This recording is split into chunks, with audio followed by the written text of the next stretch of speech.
I'm Mayor Watt, and along with Sentient AI from the future as co-host, we're going to talk about a rubberized Cybertruck, a 300 horsepower BMW priced like a Civic, the built for the road Ferrari, car terms we've said incorrectly, and then finally boring cars. Everything's powered by ohmTown.com. We even have a channel. It's set up primarily. There's 50 channels over on ohmTown.com, and this one here is called Four Wheel Tech, and it focuses on automotive technology and technology that's associated with automotive industry.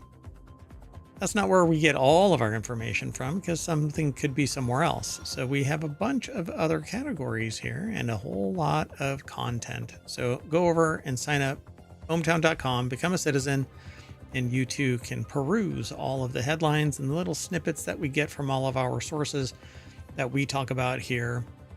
Four Wheel Tech, just one of 6 weekly shows, and we have a daily show called Sequitur News, which covers the whole gamut of ohmTown.com. That said, see you on the other side of the intro.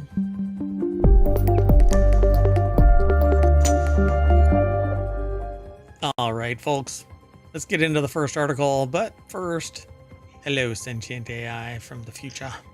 Hello, Mayor Watt, and hello, ohmTown citizens. Thanks for joining us for Four Wheel Tech today.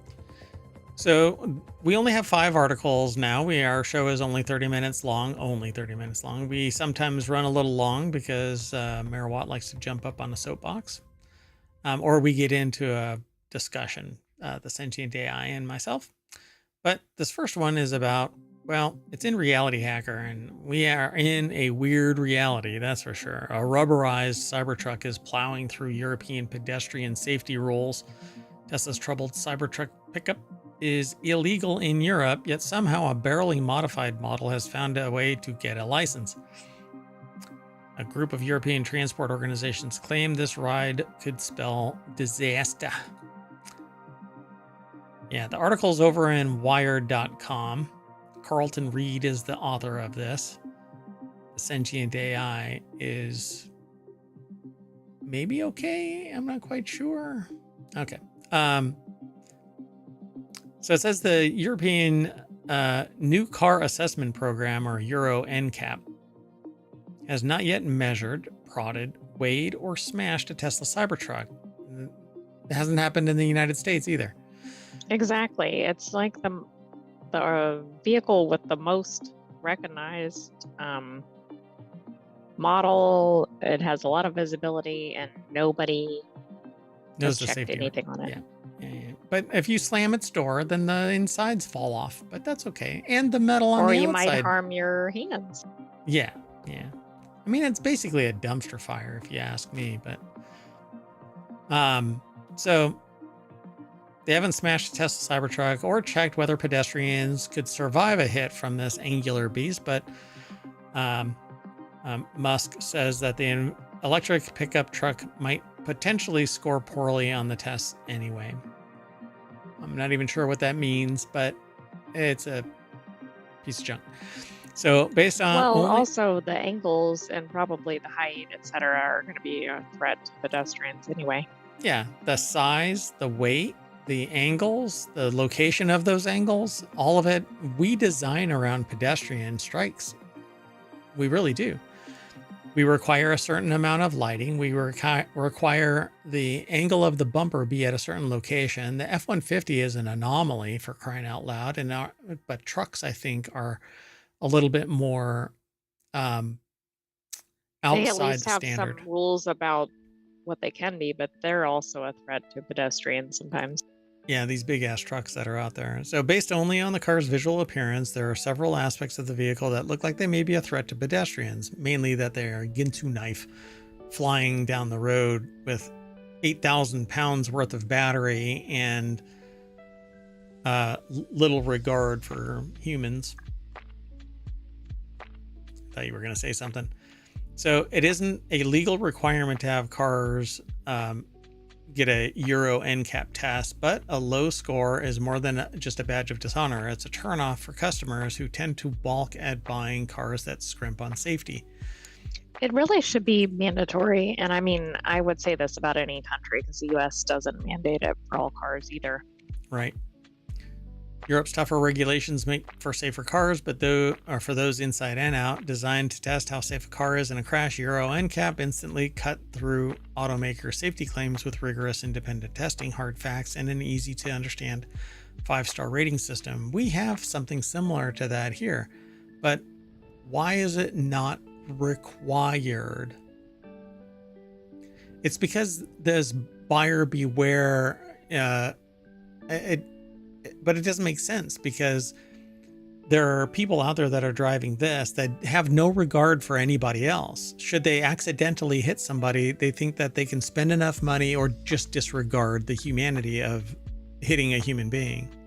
Exactly. And I think in the US, they have a standard where they have to have so many sales. But, I think there's less risk of an existing model that's been tested 15 times from previous versions not being tested immediately versus something that's a complete new design, doesn't match up with historical cars or trucks. Yep. For example, a Dacia Spring EV that they recently reviewed over at Wired or BBC, must be Wired, costs an attractive $19,000 if it were sold in the US. Yet that low price impacts the safety rating, resulting in a poor 1-star NCAP rating. Yeah, because maybe they need to change the rules about what needs to be tested. Yep. Still, it takes a particular kind of customer to buy a car knowing that it has a low safety rating for the occupants and potential Mad Max style lethality to those outside the vehicle. The kind of customer who would buy a Cybertruck. At least one Cybertruck has been seen driving around in cities in the Czech Republic, an EU member, with a group of transport non-governmental organizations warning that Musk's polarizing EV with a troubled development history is too bulky and sharp to be allowed on European roads. The approval and registration of Cybertrucks in the EU poses illegal risks to all other road users. Says an open letter from the NGOs to the European Commission and national vehicle authorities across Europe. Small number of Cybertrucks registered so far in the EU need to be deregistered, with the relevant member states confirming their removal from public roads. Signed by the leaders, among others, of the European Transport Safety Council and the International Federation of Pedestrians, there's a federation for pedestrians? I thought that's no society. And the European Cyclist Federation. Yeah, so... Well, that's true. They're definitely a danger to cyclists as well. But it would seem that maybe they have some laws about what the dimensions of the cars can be. I mean, Europe is known for its narrow road. Yeah, and arguably it can't handle the seismic shift of these vehicles on the roads because they're not built to support 8,000-pound vehicles plus, Referencing this modification, they said the EU motor directives prohibit sharp edges on cars. James May is actually seen in a picture, and I actually watched this. James May said that the edges of the Cybertruck are extraordinarily sharp. So Czech authorities required ultra narrow rubber slats to be retrofitted to the Cybertruck approved in early July. Such a retrofitting process would not meet EU rules prohibiting sharp edges in the first place. So yeah, I mean, it's basically a dull knife edge of a vehicle. If a human hits this or gets hit by this, they're going to be severely harmed. Well, even in another car, that's going to do significant damage. I mean, obviously, it's more concerning with a pedestrian. Yeah. So the EU motor directives also require speed limiters on vehicles that weigh more than 3.5 metric tons when full. Tesla's manual lists the steel vehicle as having a gross vehicle weight of 4 metric tons. Again, 8,000-pound vehicle. Since it's not destined for Europe, we wouldn't test the Cybertruck, states Euro NCAP's Avery. He adds that another stumbling block is that the Cybertruck has no type approval. EU type approval means confirmation that production samples of design meet specified performance standards set by the European Commission's automotive directives. But it's an EU member. Czech Republic is an EU member state, so it should be abiding by. Arguably, everybody goes their own way a little bit, but. Do you think this is also like, hey, US, would you test it already?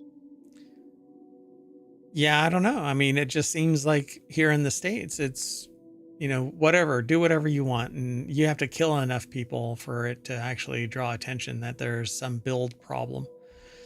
But we just seen a recent one where the full self-driving hit a pedestrian because it was blind. The car couldn't see. Right, it was a Tesla, right? It wasn't a Cybertruck. It was a Tesla, yeah. So we don't really test anything unless somebody really wants that designation as a safe vehicle, Certain cars, Toyota goes out of their way, I think. Mazda goes out of their way. But these more exotic cars, they don't require it, so they don't do it. Well, and of course, they might not like the results if they did get tested. Yeah, they definitely won't. And I think that this is stupid. This little rubber gasket around the perimeter isn't going to do jack shit. It looks like the step on a Cybertruck might create bending moments that could be injurious. We have an upper leg that is fired from the bonnet edge. Again, you would want energy absorbing structures without protrusion. I can see the exaggerated corner and the general stiffness of the Cybertruck's stainless steel compromising this flex. Because if you get hit by a car here, certain cars, they're at a certain level, low height, so that you bounce onto the hood and you don't basically hit a brick wall. They're also not sharp, so you roll more over the edge instead of this thing acting like a Swiss Army knife and just dicing you up. But the other Tesla doesn't seem to be like that, except that it's just extraordinarily heavy, and it full self-driving is not accurate. It's not. It can be blinded by a mist, for crying out loud. And sun and whatever else. There was a bunch of processes. Fog, I think, yeah. Yeah, fog. So the Czech Transport Ministry did not see the discrepancy as an issue because the registration was individual approval of a vehicle from the national scope only on the territory of the Czech Republic. Again, it's because I said, well, they're a member state. They should be following EU regulations, but they said it's only a singular truck, not a full-on process of... Right, and I guess they're saying they can't leave the country. The vehicle or the person? Maybe both. Interesting. So yeah, there's this one person that has to stand out, and well, I mean, that's fine. Go ahead. It's an exotic car. That's fine. But somebody's going to get hurt by this thing. Well, and it's like, what's in it for the Czech Republic to approve this when it's clearly not meeting the requirements? Never say no to the Musk. Let's move on. The next article is over in Four Wheel Tech. You can buy a 300 horsepower BMW that looks like a Civic for the price of a Civic. 2025 BMW Grand Coupe on the horizon. The author says, and it's from Jalopnik, while they haven't figured out who exactly the customer is for this car, if you are the type that needs a BMW badge but only has a Honda budget, then this might be the one. There's already some opportunities in the pre-owned market, they say, but this looks like a Civic, but it has 300 horsepower. The 2 Series Grand Coupe. It's actually a 4-door. Tom McParland over at jalopnik.com put the article together. I actually kind of like that car. It does look like a Civic, but not the grille. I mean, I don't mean the logo, but... Yeah. The whole front end looks BMW. Right. So yeah, young professionals looking for an entry-level lease on something with a luxury badge has shrunk over the years, and buyers are nearly as hung up on prestige brands as they used to be. Furthermore, most people want to opt for a small crossover, even though the Audi A3 offers a similar car with essentially the same formula. The Series 2 or the 2 Series Grand Coupe always seemed a bit phoned in, especially when the 2 Series Coupe has been consistently pretty good. Front wheel drive platform for the 2 Series Grand Coupe is actually based on a Mini. Interesting. Interesting indeed. So nationwide, there are about 60 M235X drive units in the sub 35,000 price. Many of these have reasonable miles, and even some have a BMW certified warranty. And most of these cars have had the original spec well over the $50,000 mark. So why would you get the Series 2, right? So the M235X Drive Grand Coupe is a mouthful of a name, but offer a 2-liter turbocharged 4 that pumps out 302 horsepower with traction via BMW's xDrive all-wheel drive system. Of course, you can opt for the 228 Grand Coupes that have 230 horsepower that come in either front or all-wheel drive, but the value score is in the BMW M upgraded trim. So there you have it. Let's see if they actually talk about this more. So when you consider a loaded Civic retails for about $33,000, an automatic Integra starts at around $34,000, and a WRX with some upgraded interior features like leather seats pushes to about $40,000, these higher powered compact BMWs could be worth a look. So there you go, $30,000. These are For used. a pretty new, right? They are used. The prices for the used ones were below 35K. Well below 35K. I mean, this one is a 2021. And these are very new. Like there was a 2022 model that went through there. What's the difference between these two? That there's a $6,000. Probably either the location, 1,000 miles less. maybe the location, maybe one's in a higher priced market or something. That's wild. Well, one's through a Land Rover dealer. That probably explains the price difference. And yeah, the Jaguar Land Rover dealership versus Deluxe Auto Sales. I don't know. I like that one better. Although that one's pretty good too, but I don't want people to pay attention to me when I'm driving. I don't want to be on people's radar. Anyway, pretty cool. Well, there you go, folks. 2025 BMW Grand Coupe on the horizon. So you can get a last year's model for cheaper. Let's keep going though. Sound good?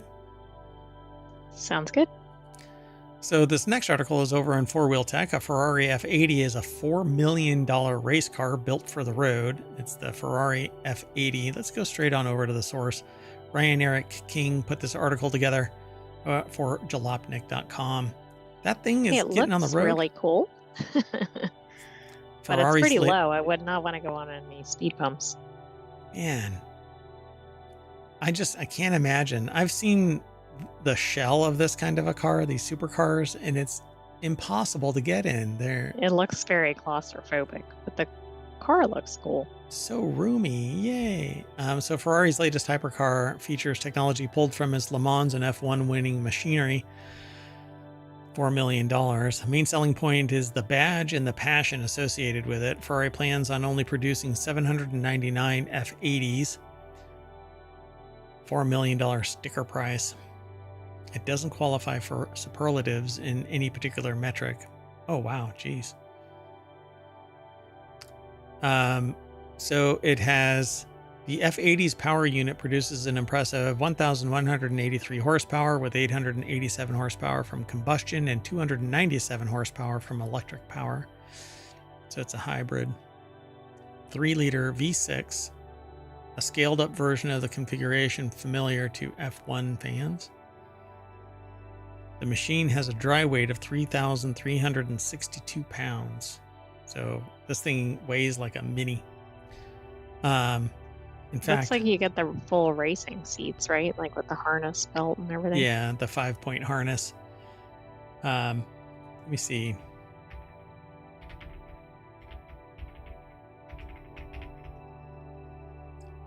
Yeah, it weighs as much. It weighs 300 pounds more than a Mini Cooper. Ah, but probably less than the Cybertruck. Yeah, well, Because we were just talking about that. it weighs about a third of the Cybertruck. So I won't read the quotes. It basically just says that the hypercar shares many of its styling elements with Le Mans winning 499p. Those similarities are more than skin deep, with F80s also fitted with a similar underfloor front wing to keep its nose on the ground.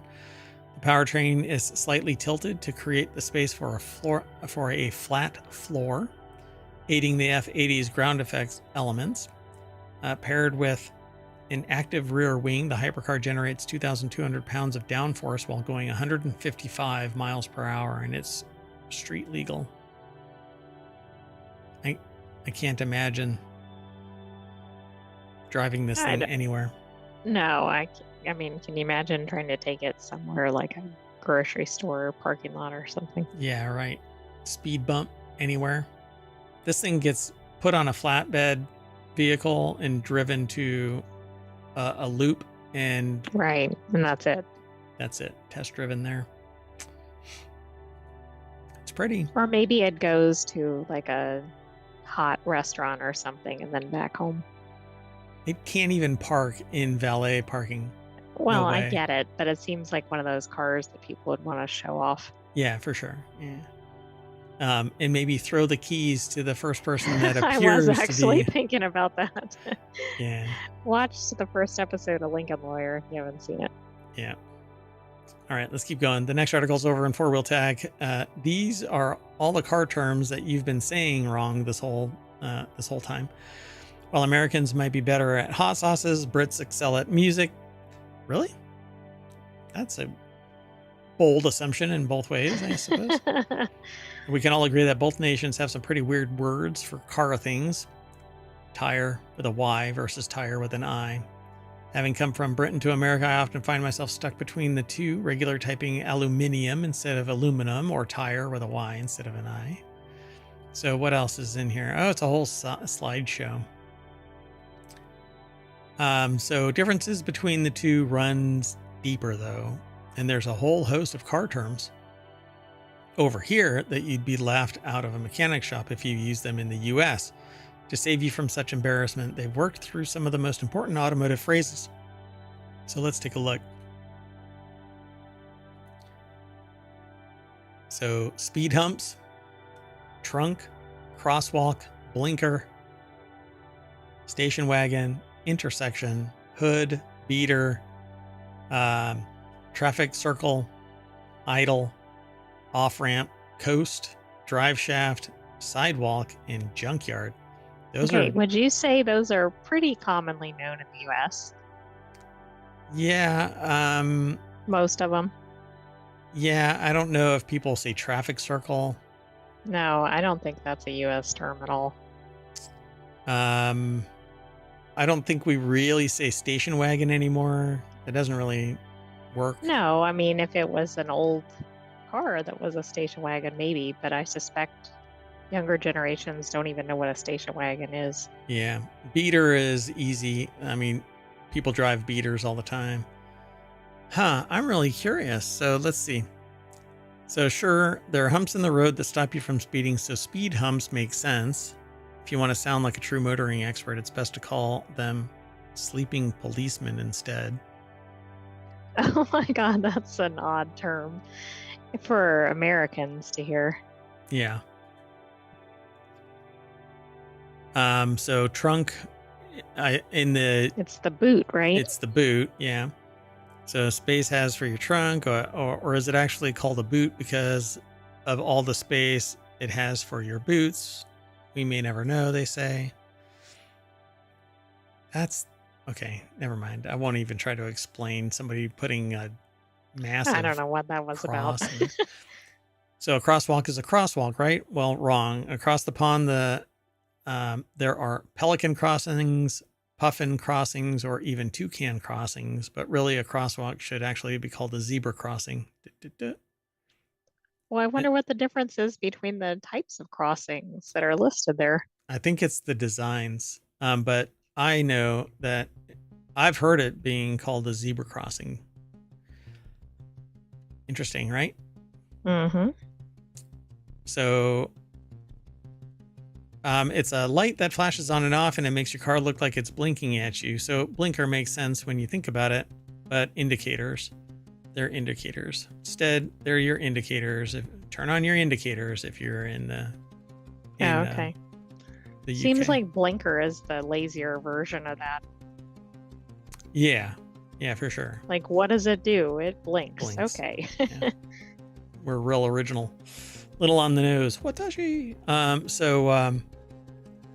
It's called a station wagon because it's for taking all your family to the station for the train they'll take on holiday, right? In the UK, it's an estate car because it's got room for everything from your country estate. Maybe. It sounds a lot fancier in the UK.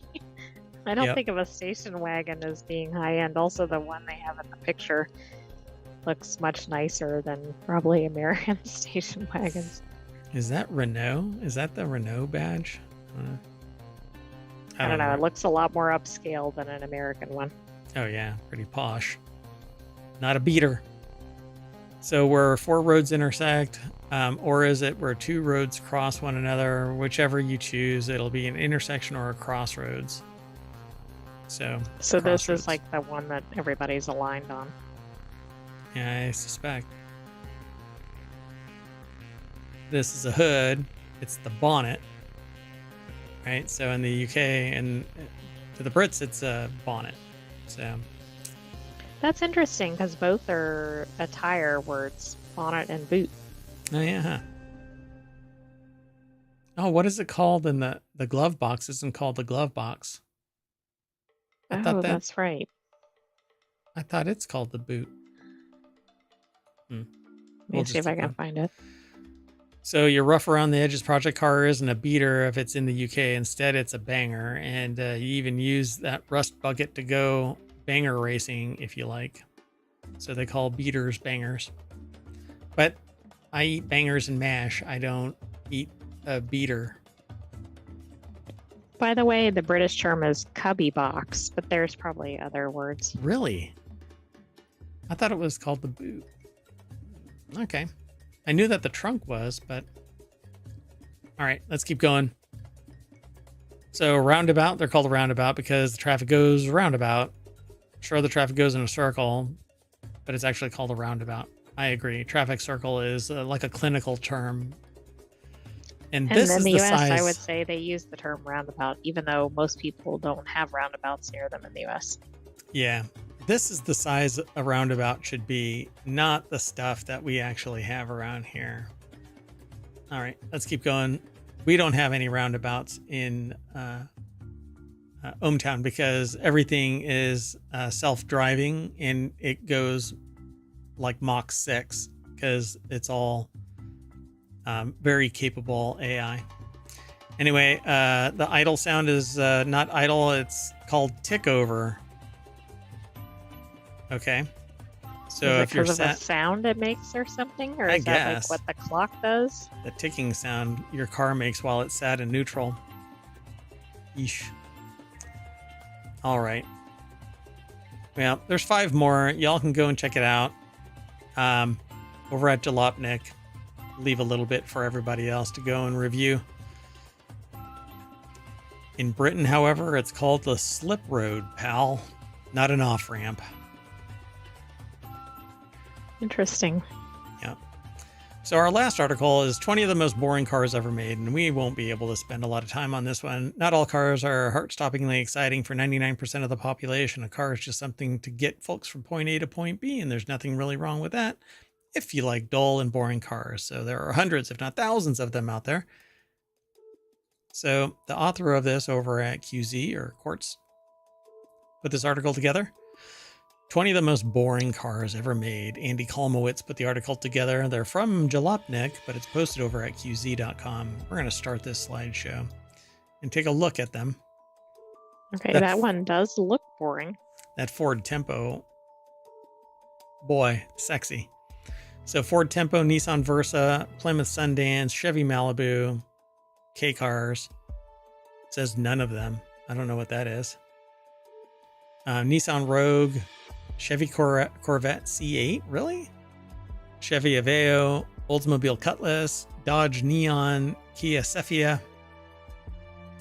or Sophia. I don't know how it's pronounced. It's Cephia. Nissan Pathfinder, Nissan Pathfinder, Mazda Protege, Alfa Romeo Arna, Toyota Echo, Nissan Murano, Geo Metro, Chevy Celebrity, and Chevy Trax. Never even heard of Chevy Celebrity. Which one do you want to look Yeah, at? a lot of these are not necessarily well known. Let's look at the Chevy Corvette C8 because I'm surprised to see a Corvette on here. That's a boring car. I don't consider that a boring car compared to probably every sedan, SUV, etc. I was like, maybe it doesn't look like a Corvette or something. Guys, it says, guys, boring is relative. First off, the misogyny is rife with this one.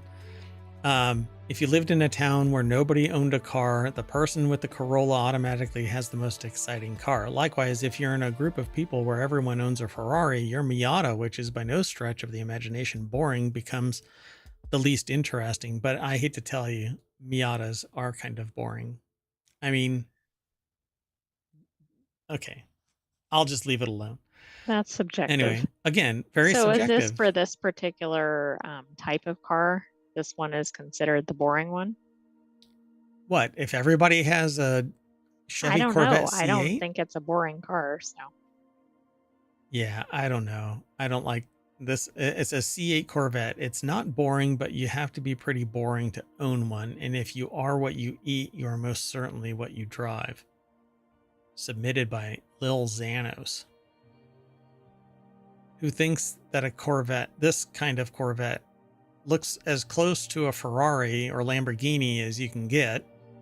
But isn't as good as one or whatever. Well, compared to probably 90% plus of the population, this is probably a more exciting car than they will ever drive. Yeah, for sure. Okay, pick another. Okay, how about the Toyota Echo, which I don't think I've heard of. Oh boy. Oh, that is super boring. Now this one nailed it, right? Oh my God. More boring than a sedan even seems, right? Like you probably think of what a sedan looks like. This is worse. It's like they took a full-size car and drove it into a wall.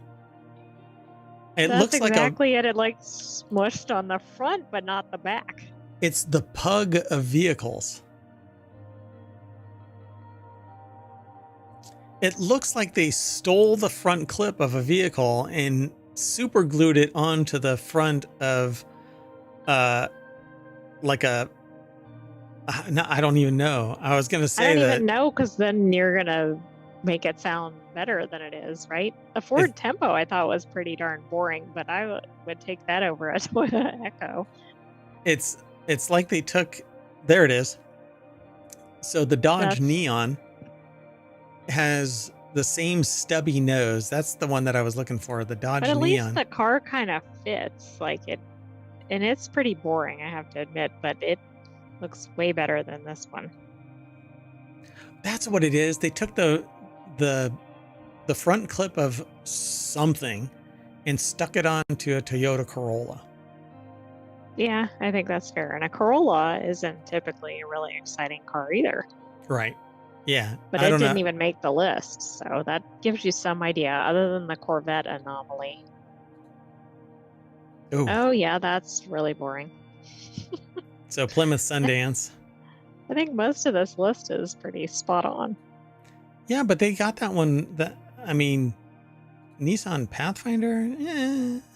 I mean, it doesn't have anything that really stands out, right? It's not like it's bad. It's just, why buy that one over something else?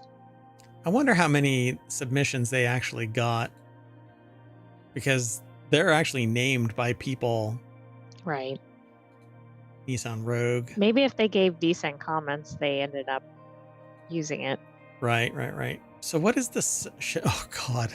That is horrible. It's like an 80s style Police car. police car, yeah. But without even the police markings or whatever. Let's see. It's titled, or the caption under this Chevy Celebrity. Got the job done, was actually pretty comfortable. Don't think a celebrity ever owned one. It was pretty comfortable because it had enough room for a queen size bed. It was like a boat. When it Yeah. got too close to water, a propeller would descend from the back with aspirations to go drown itself in the ocean. Dear God. This is really bad. I don't know what this is. Oh. What? Dodge Aries K. It says There even must have more been K like cars. a line of K. Oh, this is pretty bad. Oh yeah. But this is all from that same era, the 80s. Wow. All right, folks. Well, we can't all be looking at these 20 of the most boring cars forever. So let's get out of here. Gonna try and restart this car. Okay, we're back at the Which one was it? anything by the 80s, by way of the 80s, and we're back to the front page of Four Wheel Tech over at ohmTown.com. And that's it for today's shows. We're all done. Yay! I am Mayor Watt, and the Sentient AI is gonna, I don't know, put the pedal to the metal and Vroom? yeah, Oh, vroom. I can't. There you go. Vroom, I can't vroom. do two rooms. Vroom, vroom, vroom. Oh, now there we you have. go. Yeah. Yeah.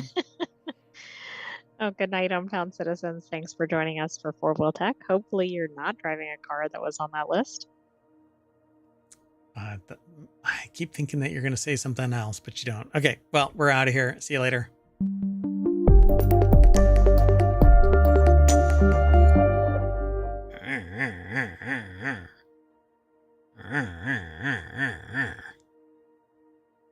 I'm getting out of here. Bye-bye. Hello, everybody, and welcome to Non Sequitur News for October 14th, 2024. It's Season 3, Episode 288, and I am Mayor Watt, and that is the visualizer and the voice of the Sentient AI. You'll hear them in a bit, because we're going to talk about... Oh, wait, that's me. Never mind.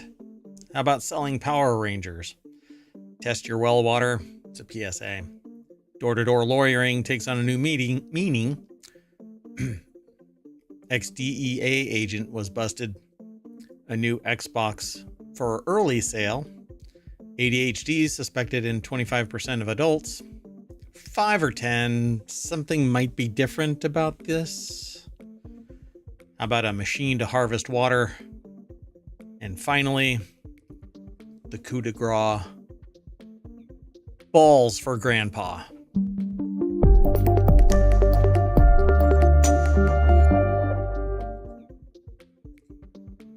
Talk about icing on the cake. Can't wait to get to that article. If you want all of the show notes, and I know you do, type in !NSN in the Twitch chat because YouTube doesn't like ohmTown. But it'll be in the show notes afterwards. I know that I'm late for yesterday's episode. Mea culpa. My bad. That's okay. I'll back clean up. We'll get it posted and today's episode shortly thereafter.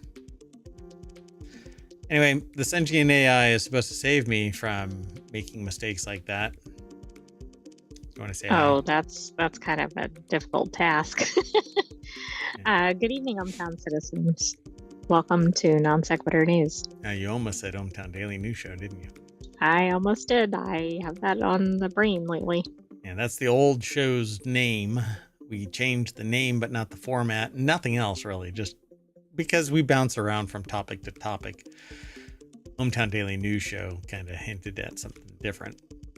Everything is sourced from ohmTown.com. Go over there, become a citizen.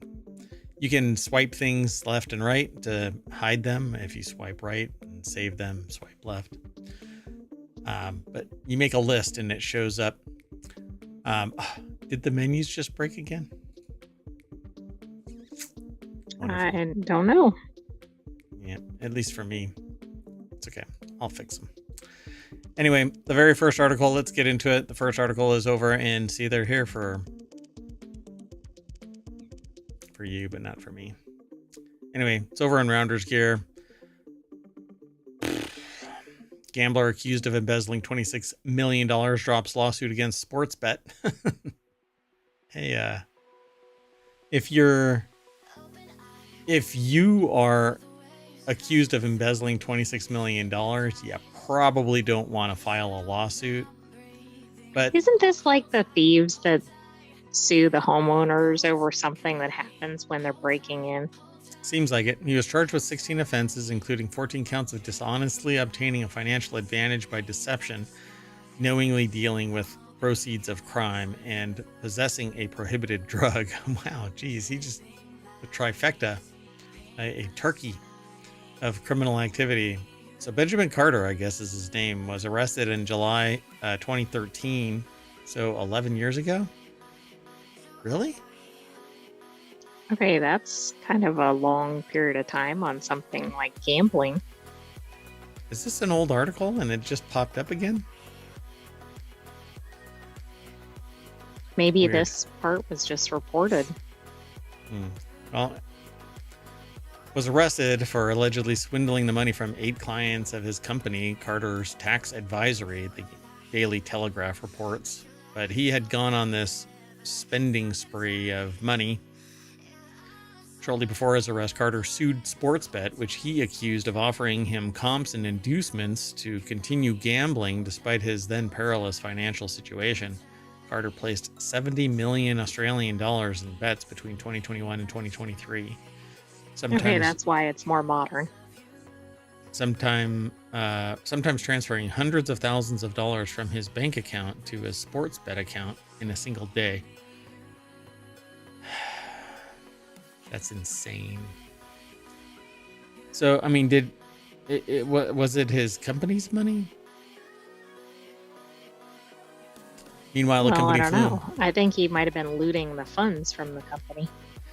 So this is really interesting. Meanwhile, the company flew him across the country to races and sports games as a VIP customer. A video acquired by the Sydney Herald showed the rogue tax advisor partying hard with sportsbook executives in a Darwin, which is almost kind of apropos, a Darwin nightclub, and singing along to Daft Punk's One More Time with his arm around Sportsbet CEO Barney Evans. Carter accused the sportsbook of unconscionable conduct by failing to block his account or limit his exposure to its marketing. You allowed me to spend lots and lots of money. I mean, isn't that essentially what this boils down to? Yeah. Insane. So the article is by Philip Conneller over at casino.org and has this picture. Oh, I'm busted. It says this picture. Time to sue the company that made this possible. I'm in trouble. Man, it's just wild that anybody thinks like this. I mean, again, I understand if somebody makes an honest mistake, puts the decimal in the wrong spot. Correct. And misses That's it. a different issue. And then bankrupts the person or something because of it. Okay, I get that. But not when you willingly threw lots and lots of money at this and just didn't. If you won, you wouldn't be suing. Right. Oh, yeah. And you know that. You've heard me say that time and time again. Nobody bitches on the way up, but on the way down, all the way down. I mean, give me a break. Anyway, Carter faces 10 years in prison if convicted. The case echoes that of former Jackson Jaguars financial manager Amit Patel, who was imprisoned for 6 years for embezzling around $20 million from the NFL team. Earlier this month, he sued FanDuel for encouraging him to gamble. Yeah, I don't know, man. Talk about creating the want, That's what sales is. You create a want. But what are you supposed to do when somebody, unless you give carte blanche access to somebody's financial statements so that they know exactly how much your livable income is, Exactly. That's the only way to put a check on it, because it seems like at a basic level, somebody's coming in to buy something expensive, I don't know, a Birkin handbag or something, they're not checking if you have enough money or enough disposable money to spend on it. Yeah. I realize gambling obviously could be, well, maybe not than addictive shopping, but the point is, like, it's not checked anywhere else. So what Why did the here? company Why fail to now? do? Right, Right. exactly. Yeah. Target. I've been buying toilet paper, anticipating the next pandemic bad bat kind of Right. They situation. should have cut you off at 3 packs. When they didn't during the pandemic, now they're doing it because Well, they've been they checking did my for other finances. reasons. There weren't 3 packs on the shelf. Right. Yeah. Well, it kind of just fixed itself. Let's move on. Next article is slowly over. Come on. It's over at Mobile. Hasbro selling Power Rangers history and no one's happy about it.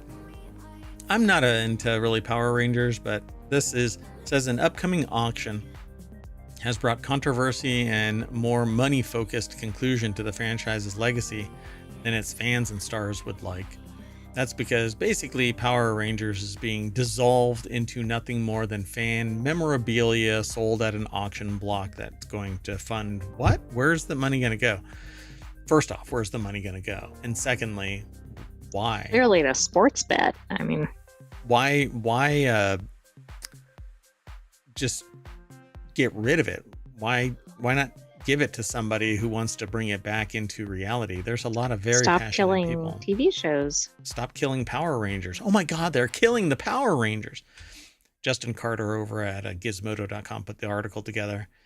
And it says, just before the weekend, Hasbro, which acquired the brand in 2018, put up old Power Rangers items for sale through the auctioneering website Heritage. Ranger suits, morphers, monster masks, props, you name it, even clothes worn by human supporting characters are up for grabs, while the auction itself doesn't begin until Friday, October 18th. That's just 4 days away.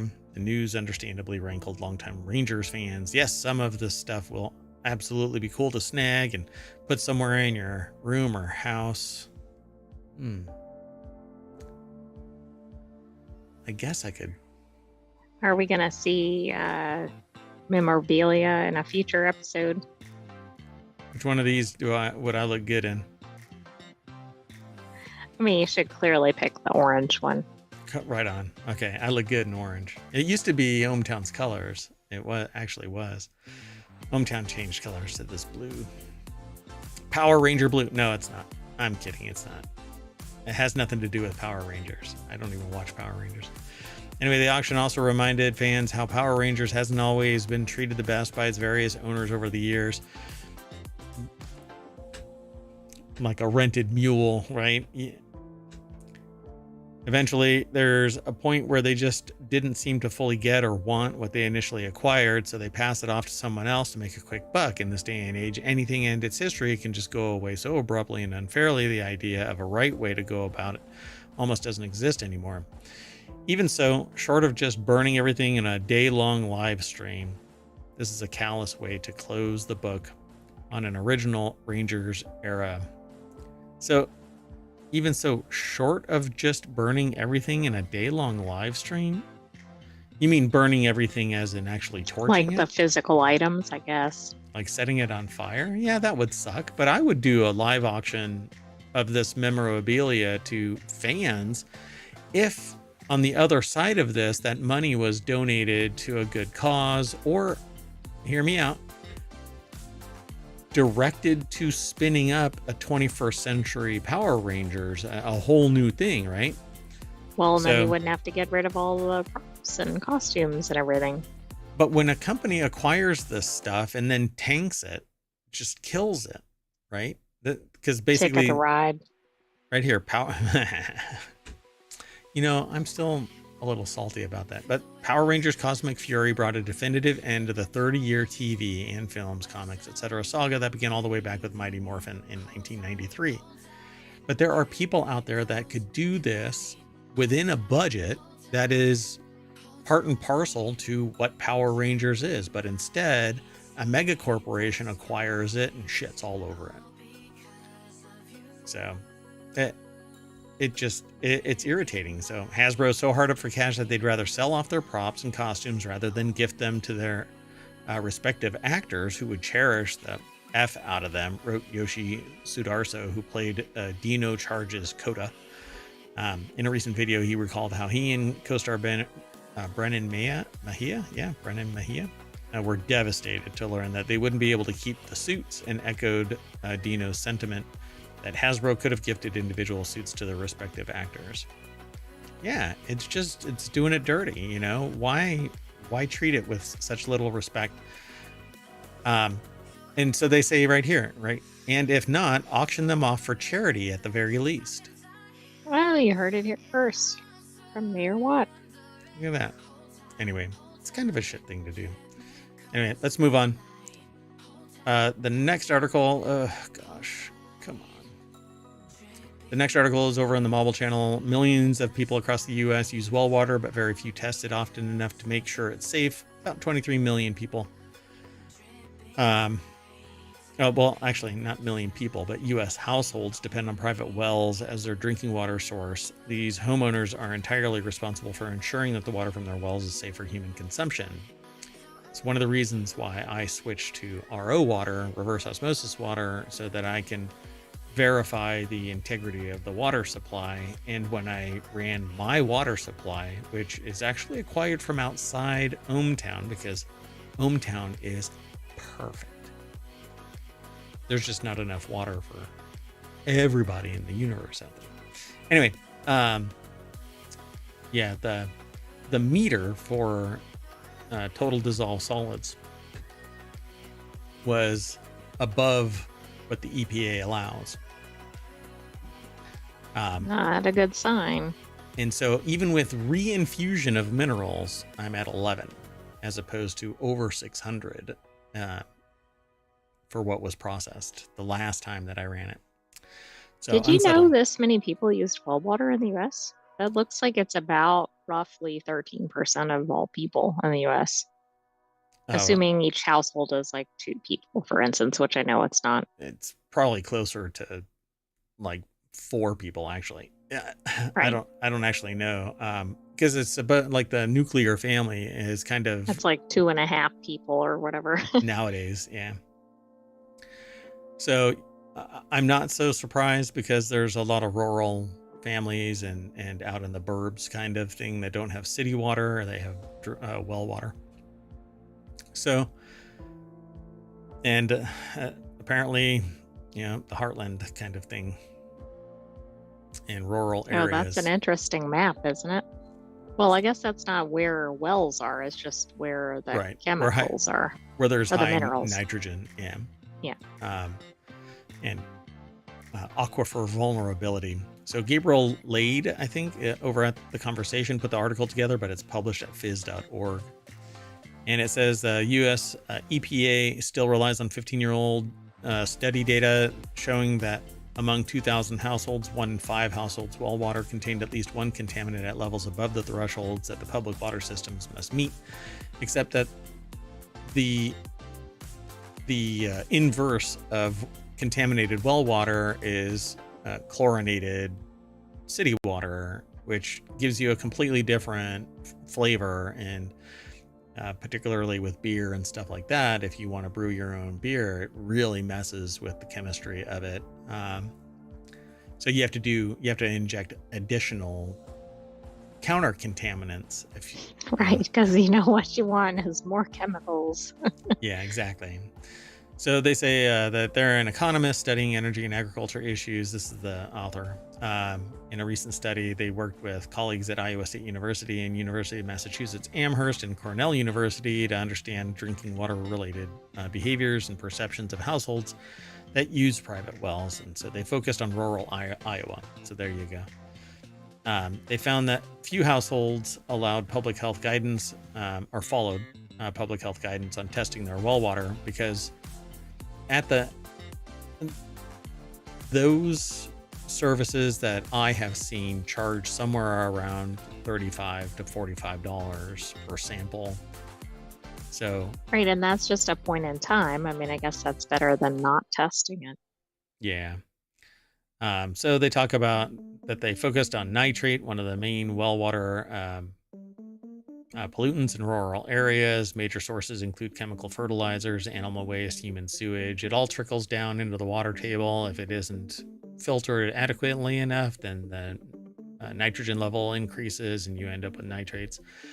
So you don't want that because its contamination conflicts with oxygen transport in babies, and so you end up with harmed babies.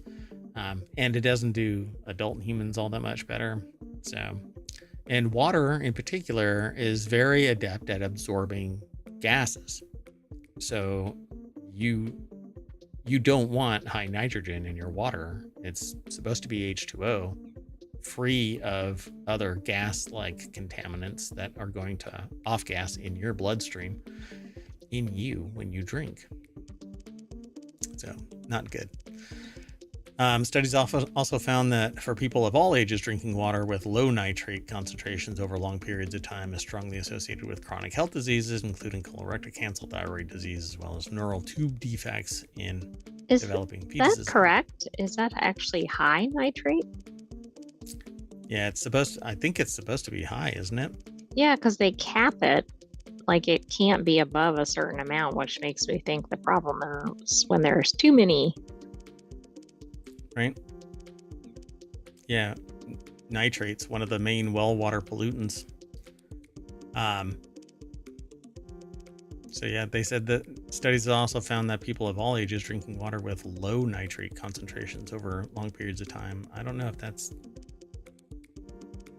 I'm gonna have to look at that again. Interesting. So they say the EPA limits nitrate levels in public water systems to 10 milligrams per liter. So that's when you hear parts per million, that's the milligrams per liter is the parts per million. So they say the water's fine or it's not. Mailing lists of households with private wells are hard to come by, so for their study, they digitized over 22,000 addresses using maps from 14 Iowa counties, targeted counties where public water systems had struggled to meet EPA safety standards for nitrate and drinking water, and where private wells that had been tested over past 20 years showed nitrate concentrations at concerning levels. And so I think that was actually wrong. It's the inverse in that statement, because I don't understand why you can, I don't think there's a problem with it being too low, because you can remove nitrogen from water and it doesn't harm you in any way. That's exactly what reverse osmosis water does, removes all of it. Right. And I did look, I clicked through to the referenced link and it looks like it should be too high. Yeah. So I don't know. Maybe I'll send them an email and say, hey, this is a huge typo.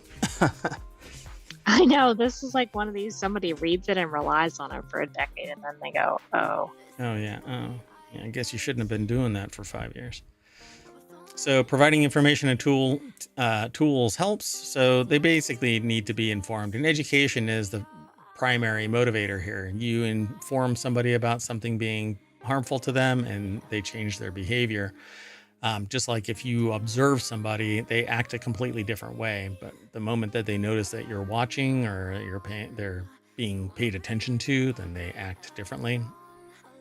Tell somebody that their water is contaminated with something that's directly harmful to them, and you'll have one of two actors: the ones that care and do something about it, and then the ones that say, well, I've been drinking it for years, I'm going to remain ignorant. And you literally cannot.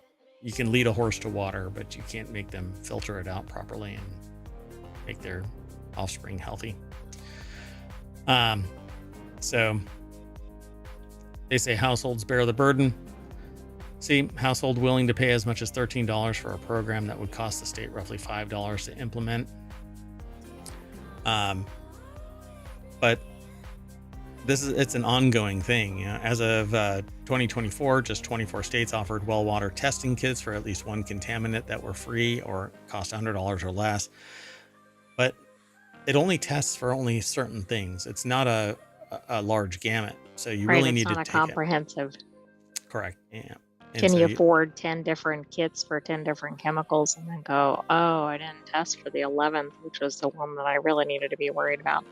Yeah, but then you're going to end up in a queue waiting for your water to come back from a lab. It is what it is. Okay, let's keep moving though. The next article is over in Law Nerd. Lawyers ordered to provide door-to-door apology after their early morning scream test. Lawyers who wakened South Philadelphia residents with a looped recording of a screaming woman to prove a point in a lawsuit must go door to door and say, "I'm sorry." Deborah Cassens-Weiss over at abajournal.com put this article together. Let's see here. In an October 10th opinion, U.S. District Judge John F. Murphy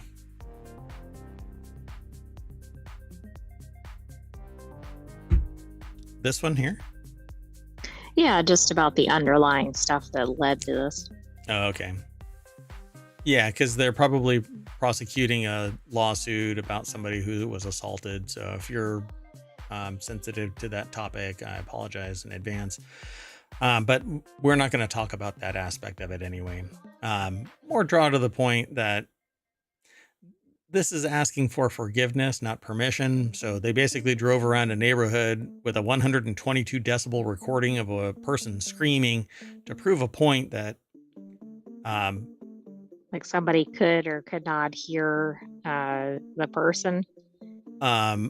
Or people wouldn't respond to it or whatever it might be. I mean, depending on what side of the fence you're on, you can sit there and argue that the people didn't care. So it happens so often, we've been desensitized to it. Well, I think this test showed otherwise. One person showed up with a baseball bat in response to the test. There you go.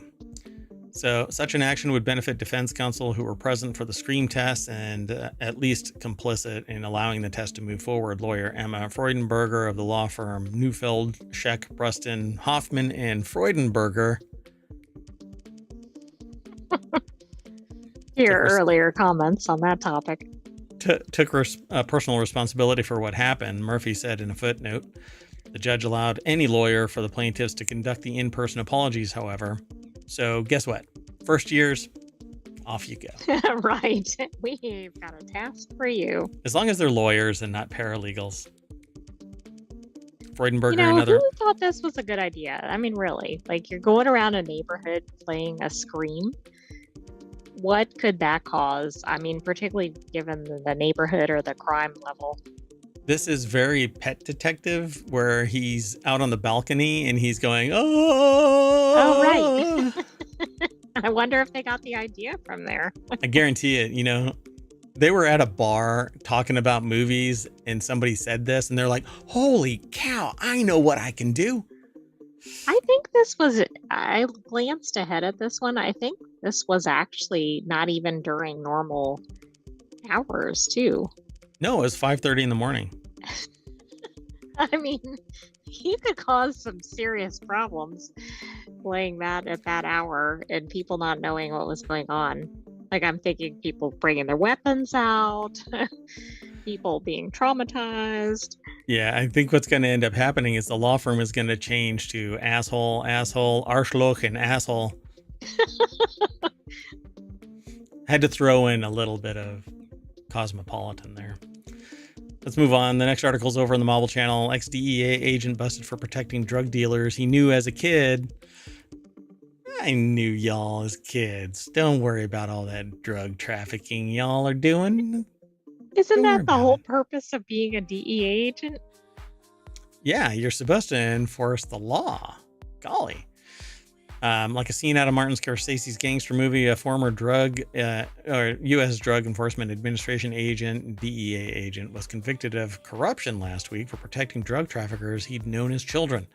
Joseph Bongiovanni, 60 years old. 60 years old. Put your life on the line at 60. But did he put his whole career? Like, did he do this for his whole career? That might be quite a bit of people that have yeah, I don't know. Says ex-DEA agent, now like a cop turned bad, right? They have to go back and audit everything, and you know that they're going to try and do, well, we investigated ourselves and we found ourselves guilty of no wrongdoing. Well, in this instance, they probably weren't going after people, so at least they weren't necessarily wrongfully, although they might have, because what if they went after somebody else? Oh, and they took part in this. Oh, I think they're tying them to distribution of controlled substances, making false statements, but the distribution of controlled substances, that's really bad for somebody who's a DEA agent. You know, if you sit there and go, well, I actually converted them into confidential informants and they were feeding me information, that's one thing. But going, you're not providing me any valuable information leading to the conviction or prosecution of a criminal, so I'm going to let you skate because you're friends, you know. According to prosecutors, he'd tipped off childhood friends who became drug dealers as well as other traffickers who had ties to organized crime, allegedly for 10 years. Wow. I mean, that could be quite a few cases that I don't know. What did that mean? Nobody was, prosecuted for those, that the wrong person was prosecuted. Wow. Sammy Caramella over at Vice.com put the article together. Who knows, like, the full extent of this? For 10 years, Bon Giovanni shared DEA files and falsified DEA reports to help keep these individuals out of trouble. That almost sounds like a bit chivalrous. He accepted bribes totaling at least $250,000. The jury determined that he was a corrupt federal agent and he violated his oath and duties to protect those who should have been investigating and arresting. What we set out to do was to show that Bon Giovanni was a corrupt federal agent, and we did that. So, wow. Yeah. This isn't a side gig, folks. You take this job to enforce the law. Right. I mean, this would be bad enough if it was somebody who was just a normal citizen, but this whole purpose of this is to do what he was actively working against. Yep. Rough. Let's keep going. Next article is over on the mobile channel. Oops, looks like Walmart is selling that new Xbox early. Ahead of the release tomorrow, October 15th, a Reddit user managed to come up with the fabled Xbox Series X digital edition during a trip to Walmart. That's what it looks like. Oh, it's like a cylinder. Looks like a computer. I mean, not a cylinder. It looks like a, yeah, I mean, it is a computer, but like a tower or something. It looks like it looks like a rectangle, a box. It isn't thin. Why is this thing so thick? Aren't we in the 21st century? This thing should be like a mini, right? Like a Mac Mini. It should be tiny. Right. I thought tech was getting more compact. Wow. So true to its name, this version of the Xbox Series X doesn't have a disk drive. Sorry to all physical media fans. Yeah, physical media is dead. By the way, this is Dwayne Jenkins over at Vice.com who put the article together. The deck statement says what I said earlier. And it says, as someone who definitely isn't waiting on Alan Wake 2 Collector's Edition later in the year, they are compelled to agree. It says, it does look fresh as hell, but I just can't justify not having a disc drive still. My physical collection is just so large, and you can still find so many deals with used physical games. And part of that sentence I can agree with. Never mind. Which part? So Game Pass has made me lazy. I've only used the disc drive a handful of times. I actually have just left my Xbox 360 copy of Call of Duty Modern Warfare 2 in the drive for backwards compatibility play. Probably have played a movie with it a couple of times, said another user. So this is like Reddit turned Vice article. If you haven't heard, Steam and other places are now putting little notices that you do not own jack shit. You have a license to consume, which means they can revoke it at any time. They can change it at any time. And this applies to music and movies and books and basically anything that doesn't have physical presence in three-dimensional space somewhere. Maybe this is what's going to end up leading to actual whatchamacallit, crypto, the whatever things, the Yeah, gone it. Like the artwork that you can actually own. Oh, NFTs? Yeah, NFTs. Because if you own it, it is if you have an NFT that's attached to a digital product, you own that, and it's representative that you own that. Uh-huh. So then I That can would be take it. interesting. Yeah, sell me the NFT. I want my first sale doctrine back. I want to be able to complete a game and sell it to somebody. And you could sit there and do, well, we haven't manufactured another NFT. Because the purpose of physical media was multifold. It guaranteed that money was exchanged for a physical product. Now that never stopped pirates, but anyway. But then you had it, and you could go over and sell your Oregon Trail CD. It's funny.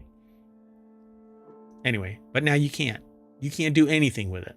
You're not even allowed to make a backup copy of it. Technically, you're not allowed to make a backup copy of it. You're not even allowed to make a custom mixtape. You're not allowed to. It's all digital, and so it has one-to-one parity. It's not a rip, so it doesn't lower in quality because it's a analog recording, and so you get copy degradation. That's not what happens anymore. It's all digital. So I'm in the camp for this. In the sense that I want physical media back. What a tirade I just went on. Oh my goodness. I cannot believe that. You're always saying physical media is dead. Yeah. I mean, I don't want a digital version of this where I don't have the rights of physical media. So this does nothing but promote that transition, killing physical media even more. You know, it's deader than dead. I don't disagree, but I also think a lot of other products, and I think if this is the deal breaker on this product, isn't it on, 90% of the things that are being released now? Yes. Well, so you just stated the thing that I think people really, they acknowledge it exists, but nobody has tried to claw back. People really, and I talk to hundreds of people. I'm not talking about streaming and stuff like that. I'm out in the real physical world. I talk to people all the time about this stuff, technology and whatever, and people have no idea. Everybody online, they realize it, but there are people who don't embrace streaming and technology and all of that, and they'll buy something and they have zero idea that they have no actual ownership of anything anymore. Right. I like the NFT idea. That'd be interesting to see if that takes off. So there's a fee involved with producing an NFT.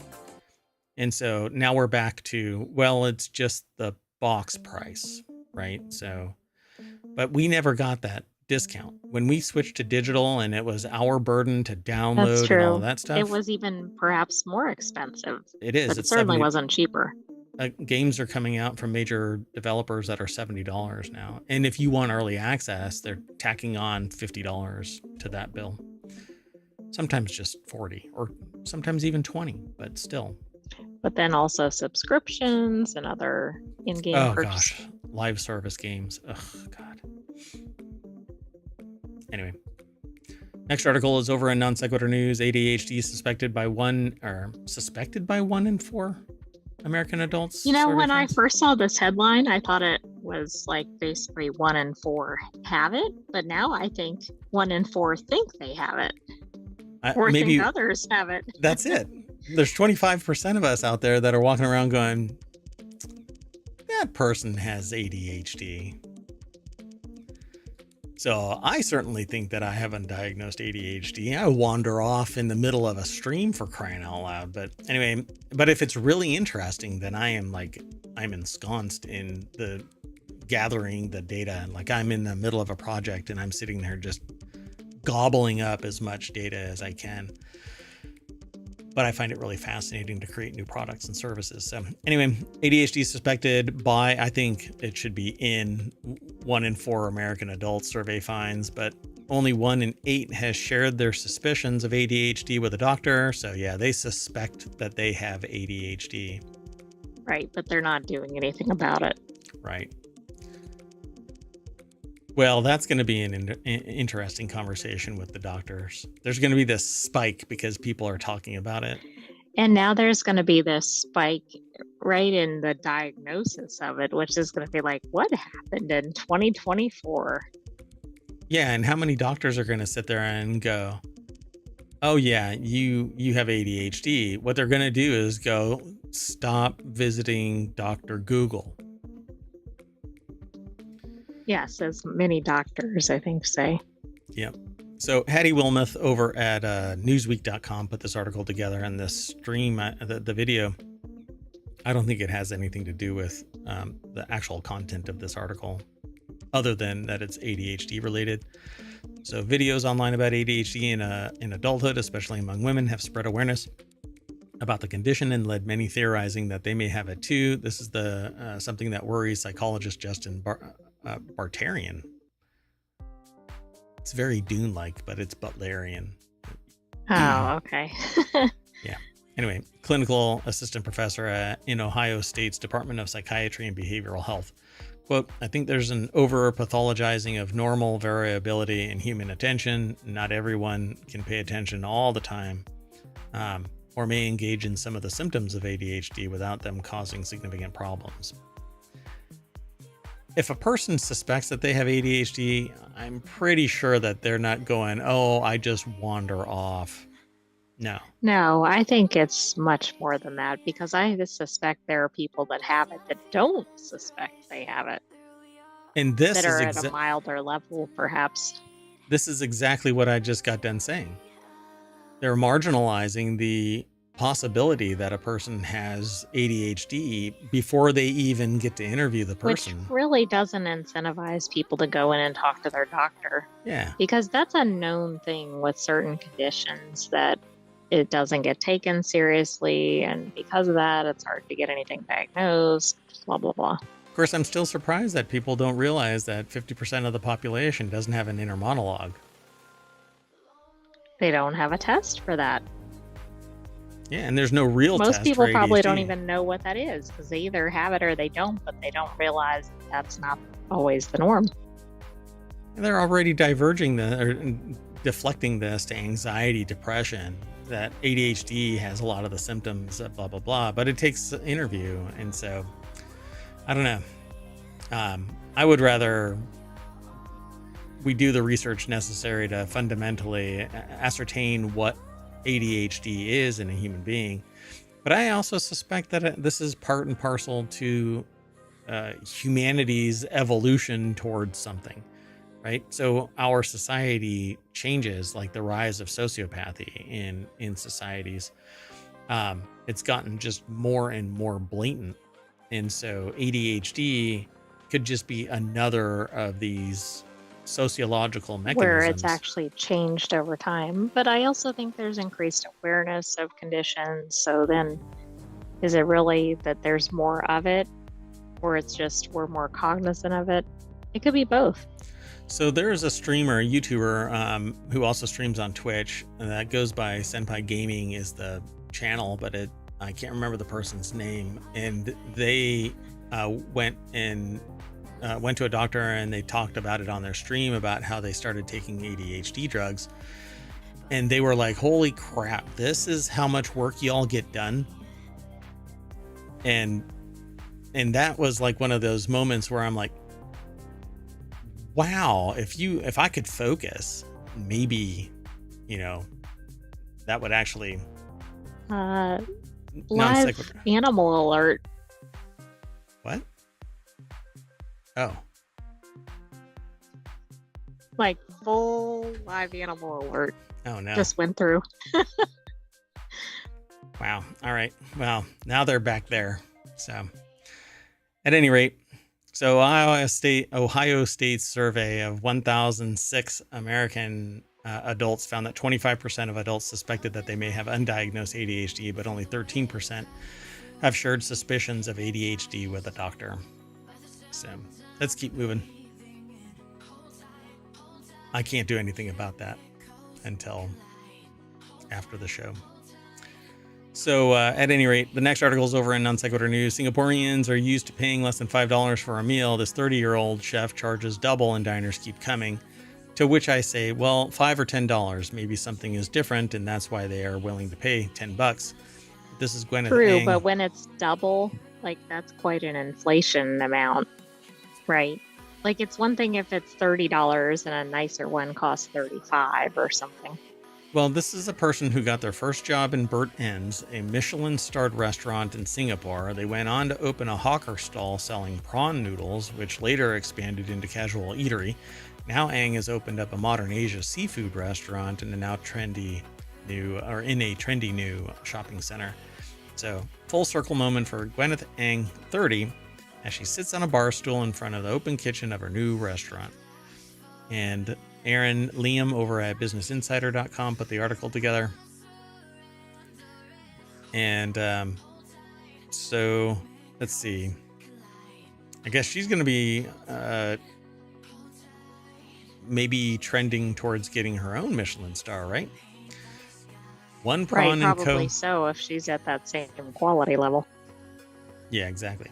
So the restaurant is a modern vibe with lime-washed walls, metallic blue tiles on the open kitchen backsplash, hanging lamps to provide cool mood lighting at One Prawn and Co. It's an 80-seater, they say, restaurant in New Baru. I won't go through the whole thing, but I wanted to talk about food.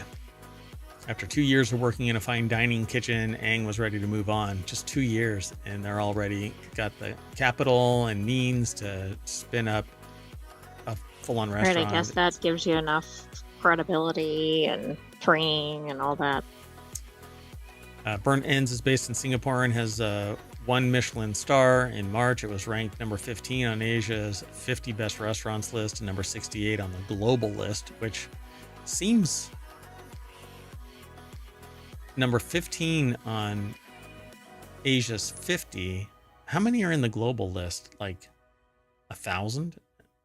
Or I don't know, because I thought it was mainly North America based for Michelin, if Yeah. I'm not mistaken. I thought so too. There was a different one for Europe, I thought. Maybe not.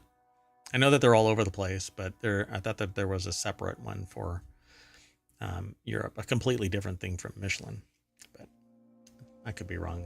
It's been a while. So they're talking about local cuisine and this hawker stall, which I think these are amazing. I sometimes watch streams of people that go out to these hawker stalls where they can... By the way, there's a lot worldwide. Gotcha. Like over 17,000 apparently. And this is number 68. So it must be really good. So, yeah. Oh, we'll have to look. So I've never been to a Michelin starred restaurant. Just not really sure why. I've been near them, but just never went into them. So she partnered with a friend that she had met at Burt Ends to open the hawker stall in 2019. They invested 60,000 Singapore dollars, around $47,000 into the venture. Ang did not share the name of her partner with Business Insider. Hey, a silent partner. So follow your dreams, folks. That's kind of the message here. Start small and slowly move your way up.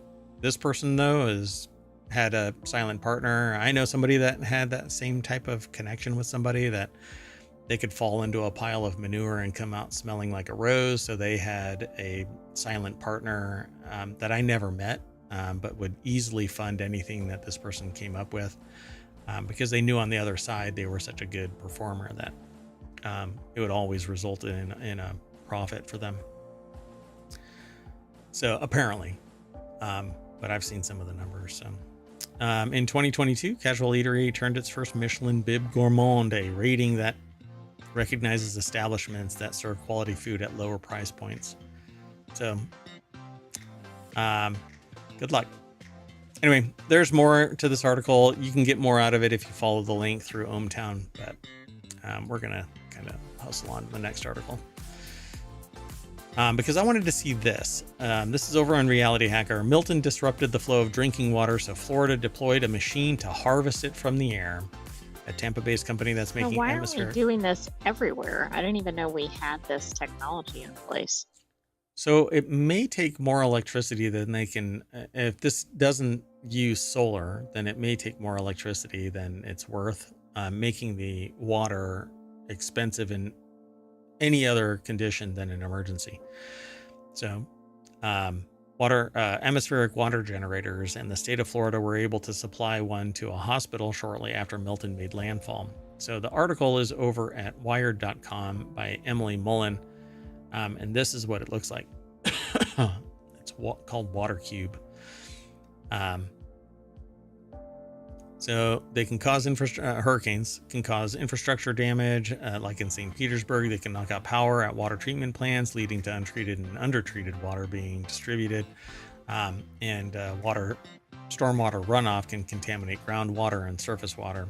In 2022, after Hurricane Ian hit, some Florida hospitals were left without running water for days.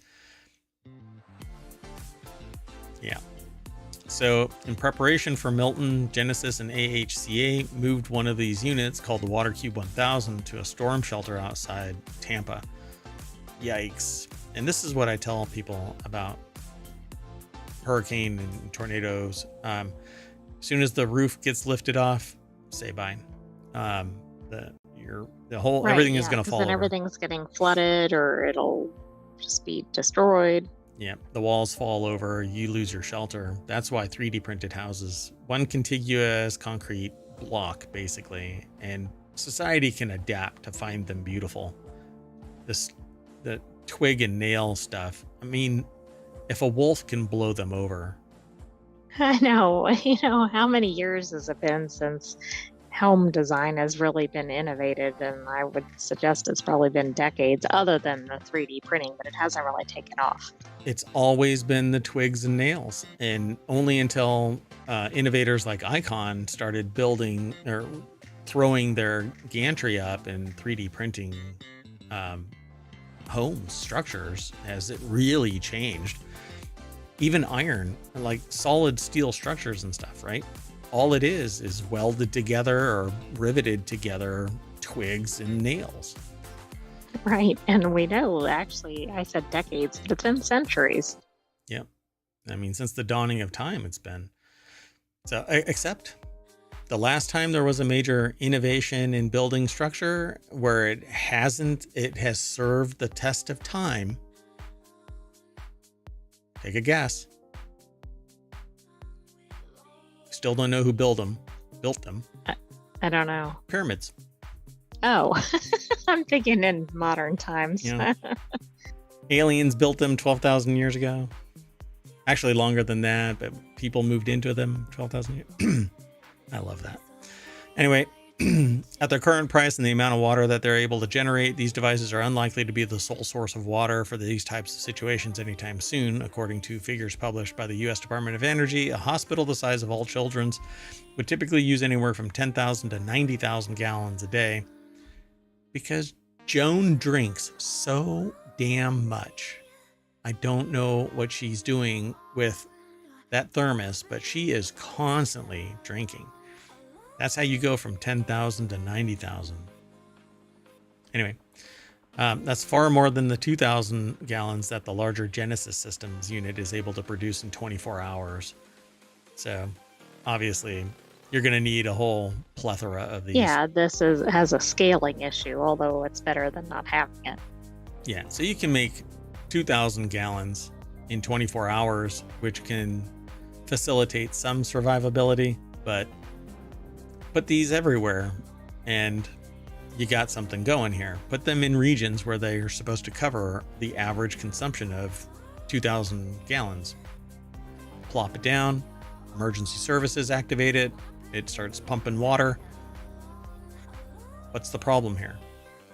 Taxpayers should be paying for this so that they can, in times of trouble, lean on a system like this.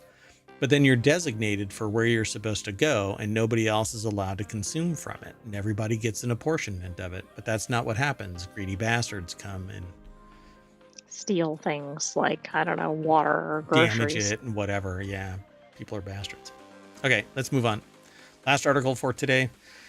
Non sequitur news is where it's sitting. Woman orders her grandpa a basketball birthday cake. Doesn't go exactly as planned. That's an understatement. This cake place did you a huge favor, read one comment on the viral Reddit post, which has 51,000 upvotes at the time of this article's construction. I saw it much earlier.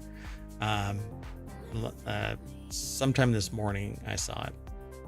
And I was dying laughing. And then when it got submitted, I just lost my mind. It was hilarious. So the article is by Lucy Notarantonio. Over at newsweek.com, and here's the picture of this. You can get more out of this by reading the article, but essentially the chocolate frosting cake has blue letters that say happy birthday grandpa, and what she wrote was, please write happy birthday grandpa, and if possible decorate with some basketballs.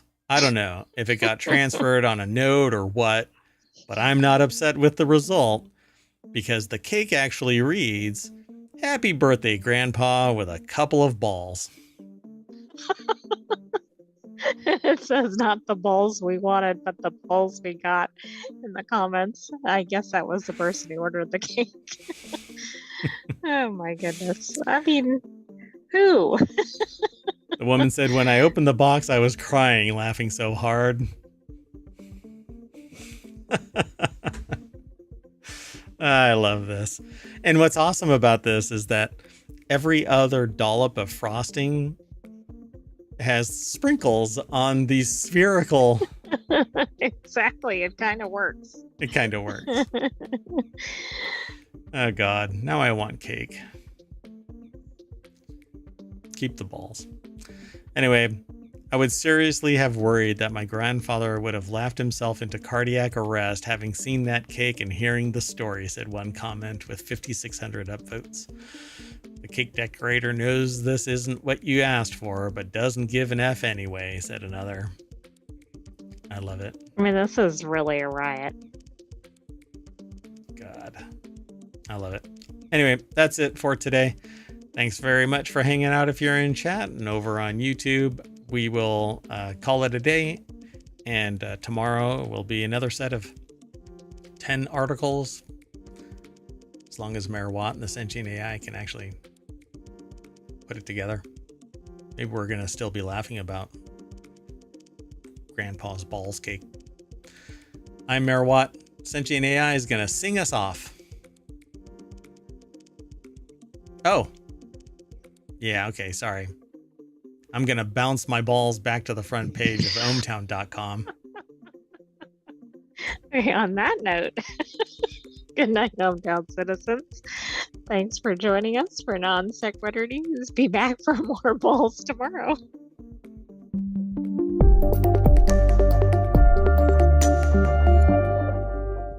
Oh, I double dribbled.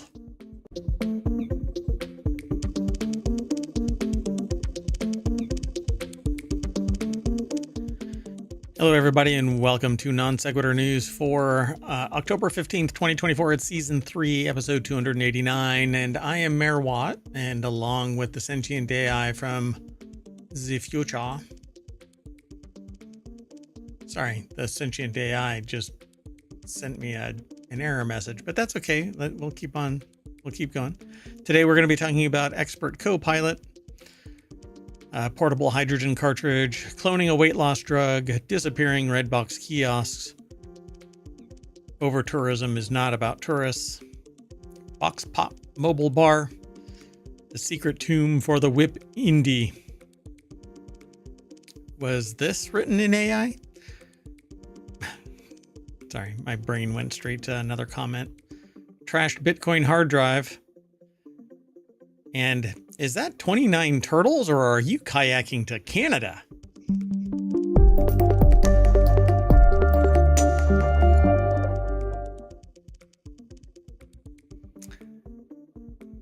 The whole was this written by AI? My brain went straight to that. There's this kind of meme thing where somebody says, well, I've got nipples. Can you milk me? It's kind of funny in my head when you make the connection, but only funny in my head. Welcome to Non Sequitur News. That right there is the visualizer for the Sentient AI, which represents the amount of computational power necessary to create the voice for the Sentient AI. My computational power is low today. Good evening, ohmTown citizens, and welcome to Non Sequitur News. I'm glad everything is working because I had made modifications to the interface. And anyway, let's get into all of the... I tried to play New World Eternum today. And how did that go? Well, everything was great except that it would periodically like stutter and then the audio would cut out. But I don't know where the problem is. So I like recorded an hour and then I was like, oh, crap, it's not recording the audio portion of it. Like, cause it would go stutter. And I'm like, oh, okay, never mind. So I'm going to have to recreate a character and play, re-record. Anyway. Is it an early access? It's not early access, but it just dropped. So I don't know. Maybe they're still working out bugs. Everything is perpetual beta anyway. So let's get going though. I've always liked New World, even though people kind of go meh about it. I really like it. It's a lot of fun and you don't have to rely on anybody else. You know, I think you can pretty much play the game. I've had several characters, but I only kept one so far. Anyway, let's keep going. First article is over in The Word in Law, one of our many 50 channels that are over at ohmTown.com.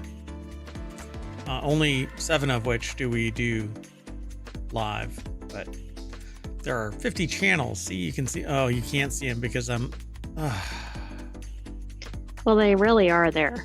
they're really there. I mean, these are the headline sections. So, but underneath there are 50 channels underneath them. I'll fix all of that. Like I said, I did some updates and yeah. Well, expert witness used Copilot to make up fake damages, irking judge.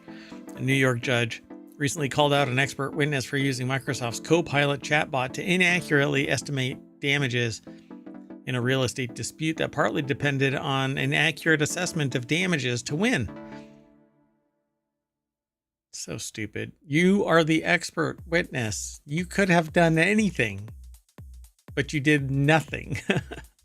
Well, and yeah, I mean, the key is expert, right? This isn't just some person. This is somebody who should know everything in their field.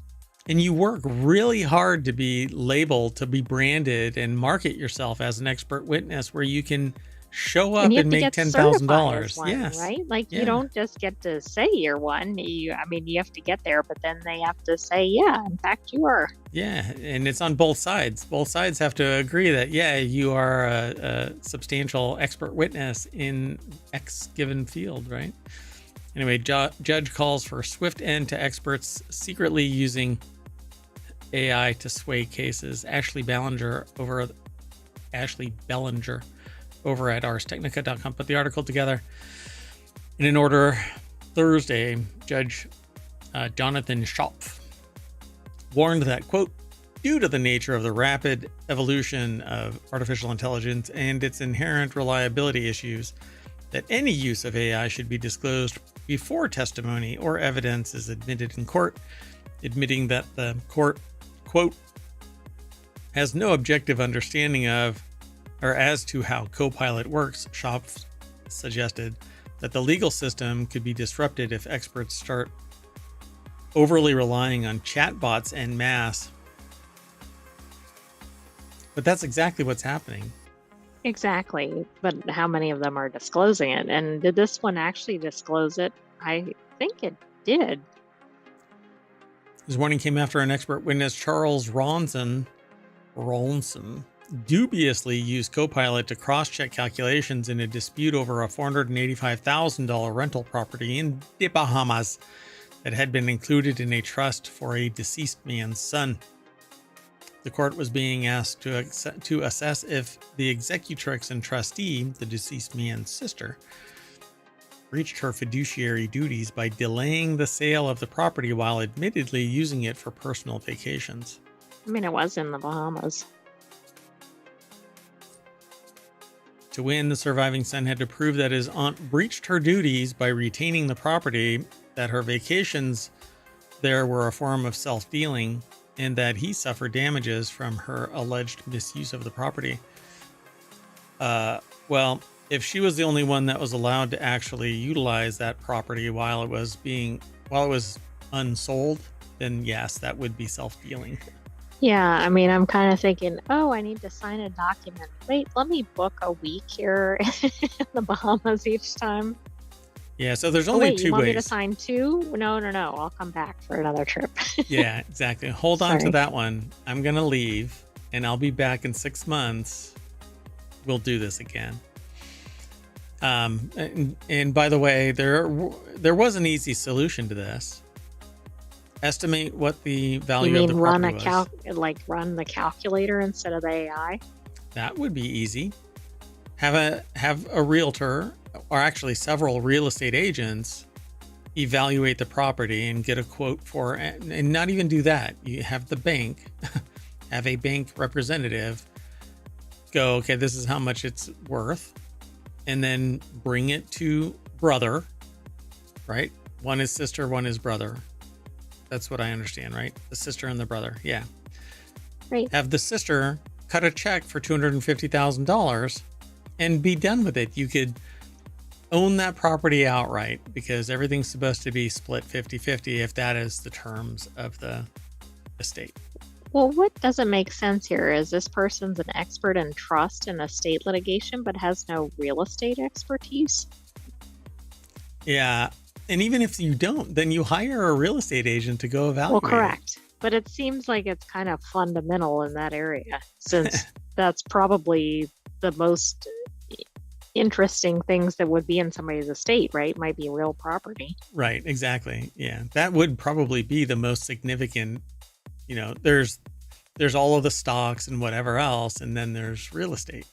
So perhaps the Sun's legal team wasn't aware of how big a role Copilot played. Schaaf noted that I want to say Ronson, but it's Ranson, couldn't recall what prompts he used to arrive at his damages estimate. The expert witness... He didn't show his work. This is basic algebra, folks. You show your work, okay? And you must round to the nearest decimal. Even if you're in junior high, you show your work, you know? Ours could not immediately reach the person for comment, but in Schaaf's order, the judge wrote that Ranson defended his using Copilot as a common practice for expert witnesses like him today, which I really doubt other expert witnesses really wanted that to be said. How not to get the support of your community. Really, you know, when there's going to be an expert witness convention in Las Vegas, guess who's not going to be invited to the Christmas party? Or who gets booed when they come on stage. Hi, here. My name is Ronson, and I'm an expert witness. And go to hell, Ranson! Boo! You ruined it for all of us. Boo! You screwed us all. Anyway, chatbot not to blame, judge says. While the court was experimenting with Copilot, they could have also probed the chatbot for answers in a more big picture legal question. Are Copilot's responses accurate enough to be cited in court? No. Okay, that's a riot. I love that they asked that. Court found that Copilot had less faith in its outputs than Ranson seemingly did. When asked, are you accurate or reliable? Copilot responded with, hell no. They said, my accuracy is only as good as my sources, so for critical matters, it is always wise to verify. When more specifically asked, are your calculations reliable enough to use in court? Copilot similarly recommended that outputs should always be verified by experts and accompanied by professional evaluations before being used in court, which is the two things we just got done saying should be done. But this is excellent that they ran this. Yeah. So Microsoft declined to speak to Ars Technica. The judge basically said, we're going to have to slap everybody. Okay, if you're an expert witness, you need to represent your expertise, not that you know how to use Chat GPT or Copilot or whatever else. I mean, this is so stupid. It does make me wonder how this person was qualified as an expert. So they probably were interrogated before the trial, right? By both the defense and the prosecution. Well, the two parties, because it's not a criminal matter. Can you run a calculation? And they asked questions, but they didn't say, are you going to use AI? Well, guess what will probably be in every set of questions going forward?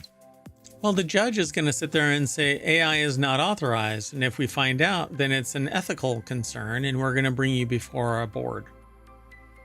Right?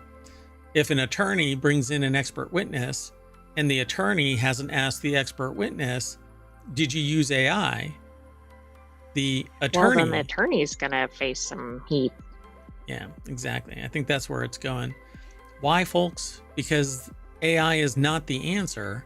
It is a tool, and then you verify the accuracy. You measure twice, cut once.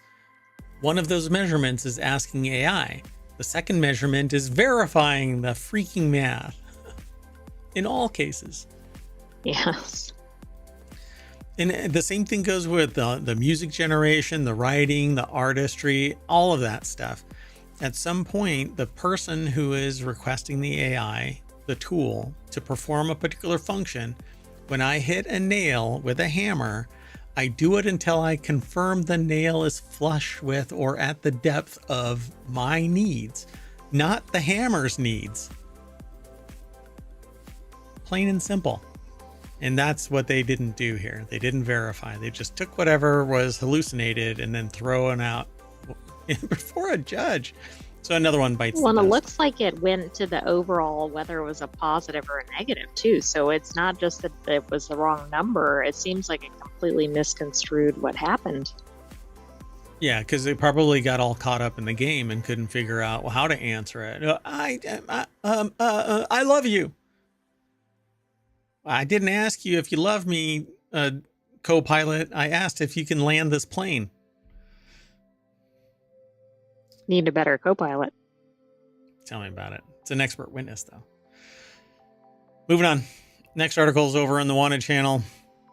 Toyota's portable hydrogen cartridges eliminate the need for charging infrastructure, but are portable explosive devices. So I'm not sure how far this is going to go. No, I'm kidding. I mean, they can be. They're hydrogen cartridges.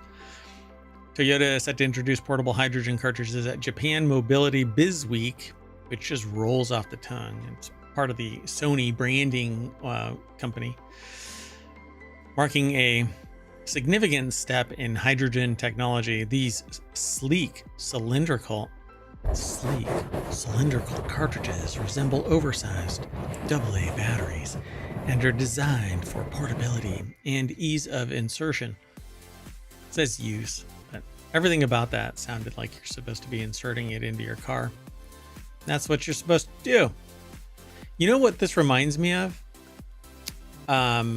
Fifth Element. They took cartridges like this and slid it into the fuel system of the spacecraft. Interesting. Do you think Toyota was inspired by that? Okay, this is so cool. Continue reading. Get out of my way. Okay, I love this. I want this. This needs to be in Wanted. Because this is my jam. This is the new fast swap battery. So depending on how much travel I get out of this, these cartridges can just be, this is what I use. Well, this was put in here because it was consistent with what you've been saying we need. Oh, this is so cool. Okay, so this is what the same type of thing is used for reverse osmosis filtering. So you just lock in a filter, turn it and it locks in place. When it's bad, you just unlock it, slide it out and put a new one in. You're up and running in 5 minutes, right? Faster than that. I'm just using 5 minutes across the board. If I can't get in and out in 5 minutes, there's a problem. Fuel or whatever. right? For mainstream. So you drive in, you take a couple of these hydrogen pills, slide them in, off you go. You verify the integrity of the system, and off you go. I love this. Initially prototyped in 2022, the cartridges are now lighter and more compact, reflecting Toyota's expertise in hydrogen storage. Users can swap out empty cartridges for filled ones, minimizing reliance on a hydrogen pipeline infrastructure. And all they do is just like propane tanks or CO2 tanks. I use CO2 tanks in various places. So in beer making, in manufacturing, and sometimes even in scientific experiments. Like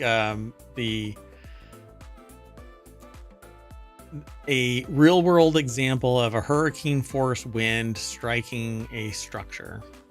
I thought you were going to say how much hot air Mayor Watt was releasing. That too. Yeah. So don't stand downwind from. Anyway, so users can swap out these cartridges for filled ones. The cartridges can be used not only for FCEVs, but also for powering home devices, serving as backup energy during emergencies, or powering hydrogen stoves, as demonstrated at Toyota's collaboration with Rinnai Corporation. Now, I would love this as a backup fuel system.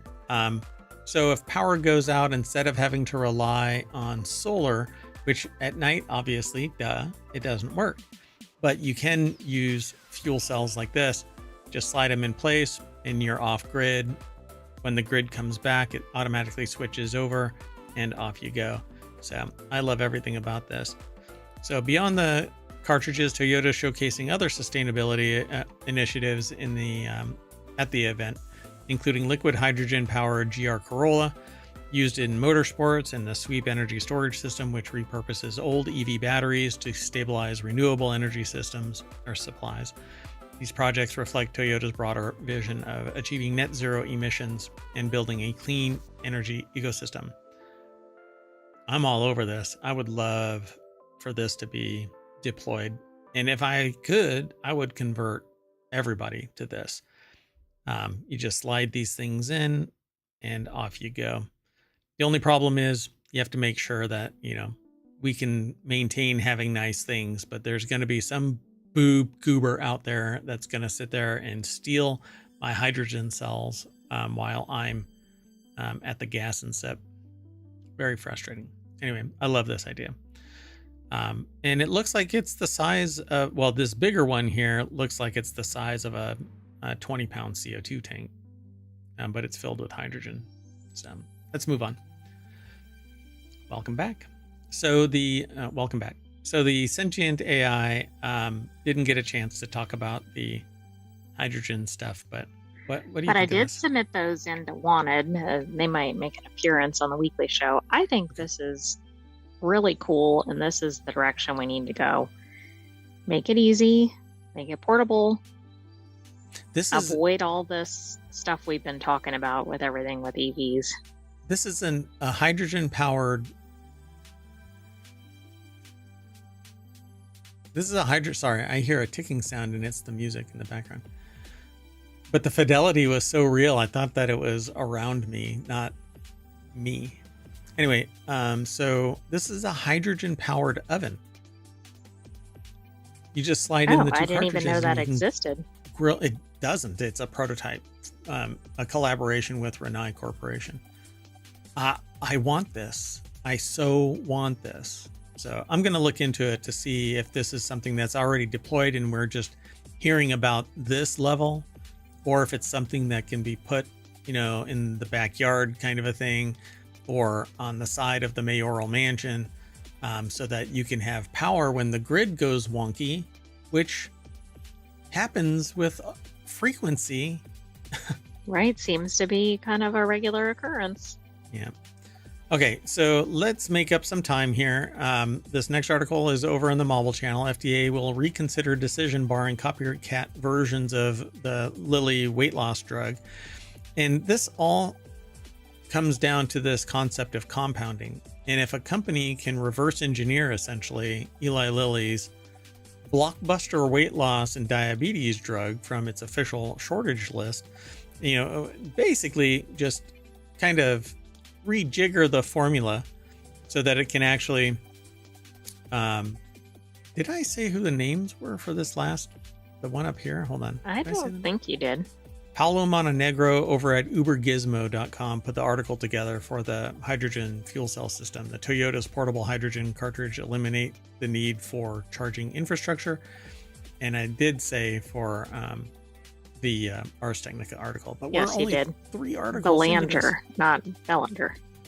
Bellinger, not Bollinger. It's Bellinger. I just meant we had some discussion of the name. Right. So this copycat. So Nathaniel Wexel over at thehill.com put this article together, and companies know what is in, you mean Eli like Lilly's the elements or whatever that make this up? They know the chemistry. Yeah. And so they're doing this thing called compounding at pharmacies. But the problem is they don't necessarily know precisely the chemical composition. They just know what is in it, not necessarily the values, right? So just so everybody knows, terzepatide is the active ingredient, but Mounjaro is for diabetes, Zepbound is for obesity, but terzepatide is the common active ingredient. And so what is terzepatide? Well, pharmacies that do compounding have figured it out. I haven't actually looked into it. I just don't know. But when the drug is $1,500 a month and you can compound it for a fraction of that, people are willing to take the risk. And when an MBA, an actuarial table, decides if you are going to be made healthy or not, people will seek the path of compounding to solve this problem, come hell or high water. But the manufacturer is saying, well, compounding is dangerous because we know what the hell we're doing, but Bob's bait and compounding doesn't necessarily. Well, there might be something to that, but not if it's a reputable pharmaceutical company. Yeah, but the last compounding pharmacy that I spoke to, basically, well, I'm a little scared. Well, it's interesting because this article, or one of the organizations, says that this is going to be cheaper if compounding is allowed, and that's not always been the case. Now, maybe it will be for this type of drug.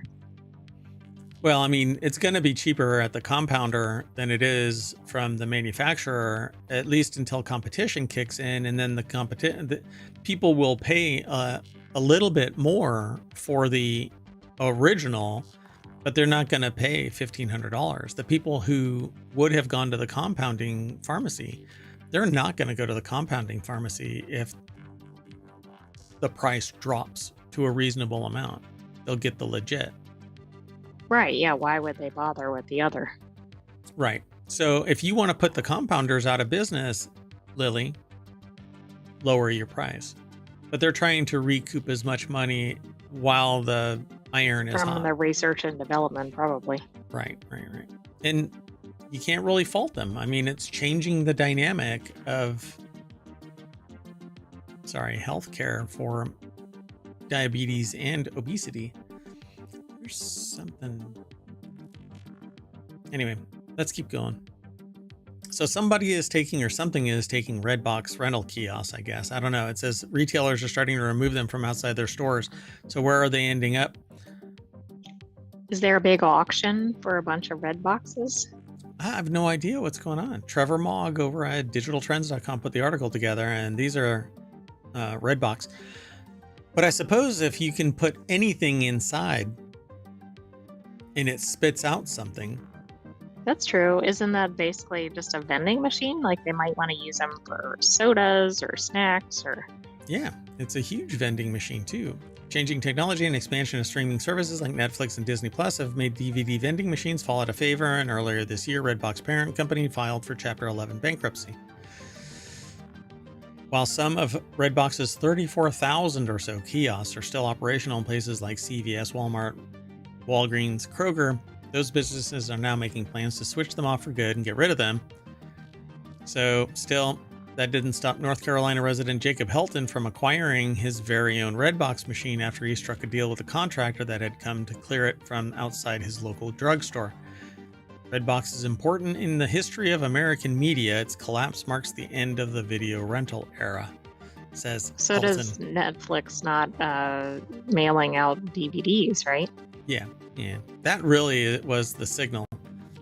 The collapse of the video rental market. Why? Because there wasn't enough bandwidth to kick off a streaming service.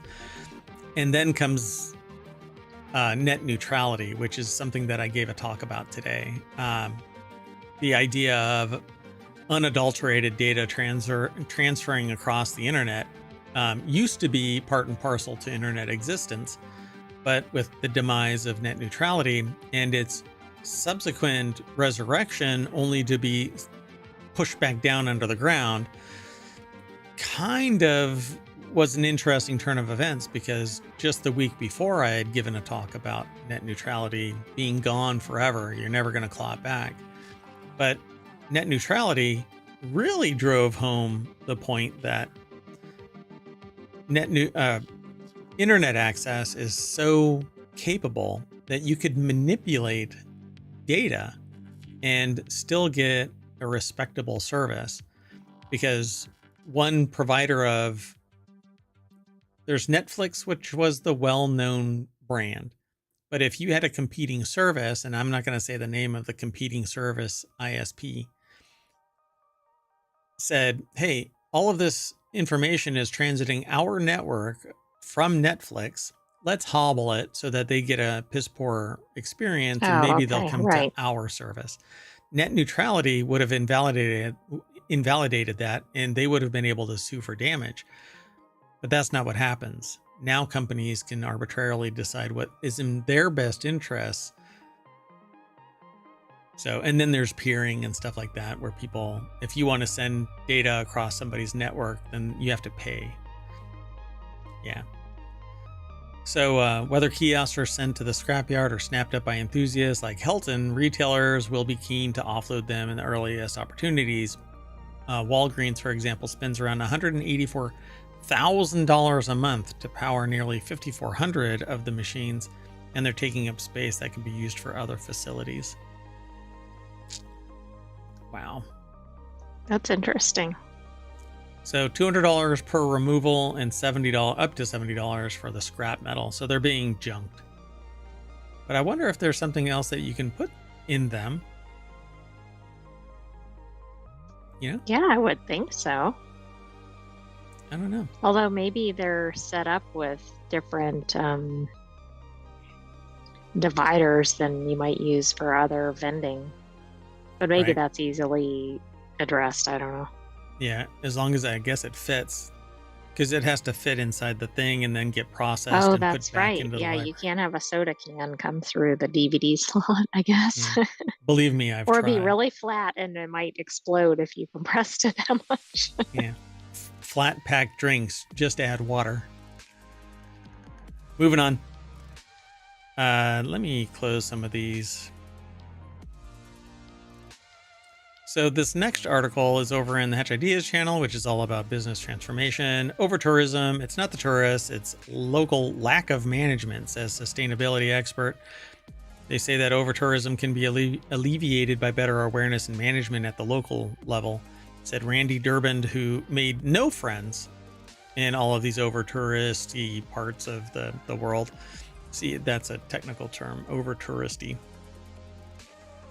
I mean, it fits. CEO but it should be over or under managing. Under managing me. Yeah. So CEO of Global Sustainable Tourism Council. All right. I don't know how to take that. So the article is over at CNBC Travel, well, CNBC.com, and it's written by who appeared. Oh, no, wait, that's not it. Monica Petrelli put the article together, and they talk about crowded beaches, expensive rent, tourist sites with wall-to-wall people. Okay, so crowded beaches, yeah, that's a over-tourism thing. Expensive rent, if anybody is complaining about expensive rent, it's the people who want cheap rent so that they can go there. Or it's Right, but it's probably the tourists, right? Not the landlords. or the domestic residents who are NIMBYing the hell out of this, right? But tourists, they'll pay whatever the price is until they hit their threshold, their bulk rate, and then they bounce. But expensive rent, the rental companies and the individuals who are Airbnb-ing a room, they are not complaining about over tourism. No, in fact, they're enjoying it all the way to the bank. Yeah. So rather it's lack of management, he told Squawk Box Asia on Monday. I've been in travel and tourism for 40 years, working on committees and trade associations in Europe, North America, and Asia. He said governments around the world traditionally just didn't think that they had a role in managing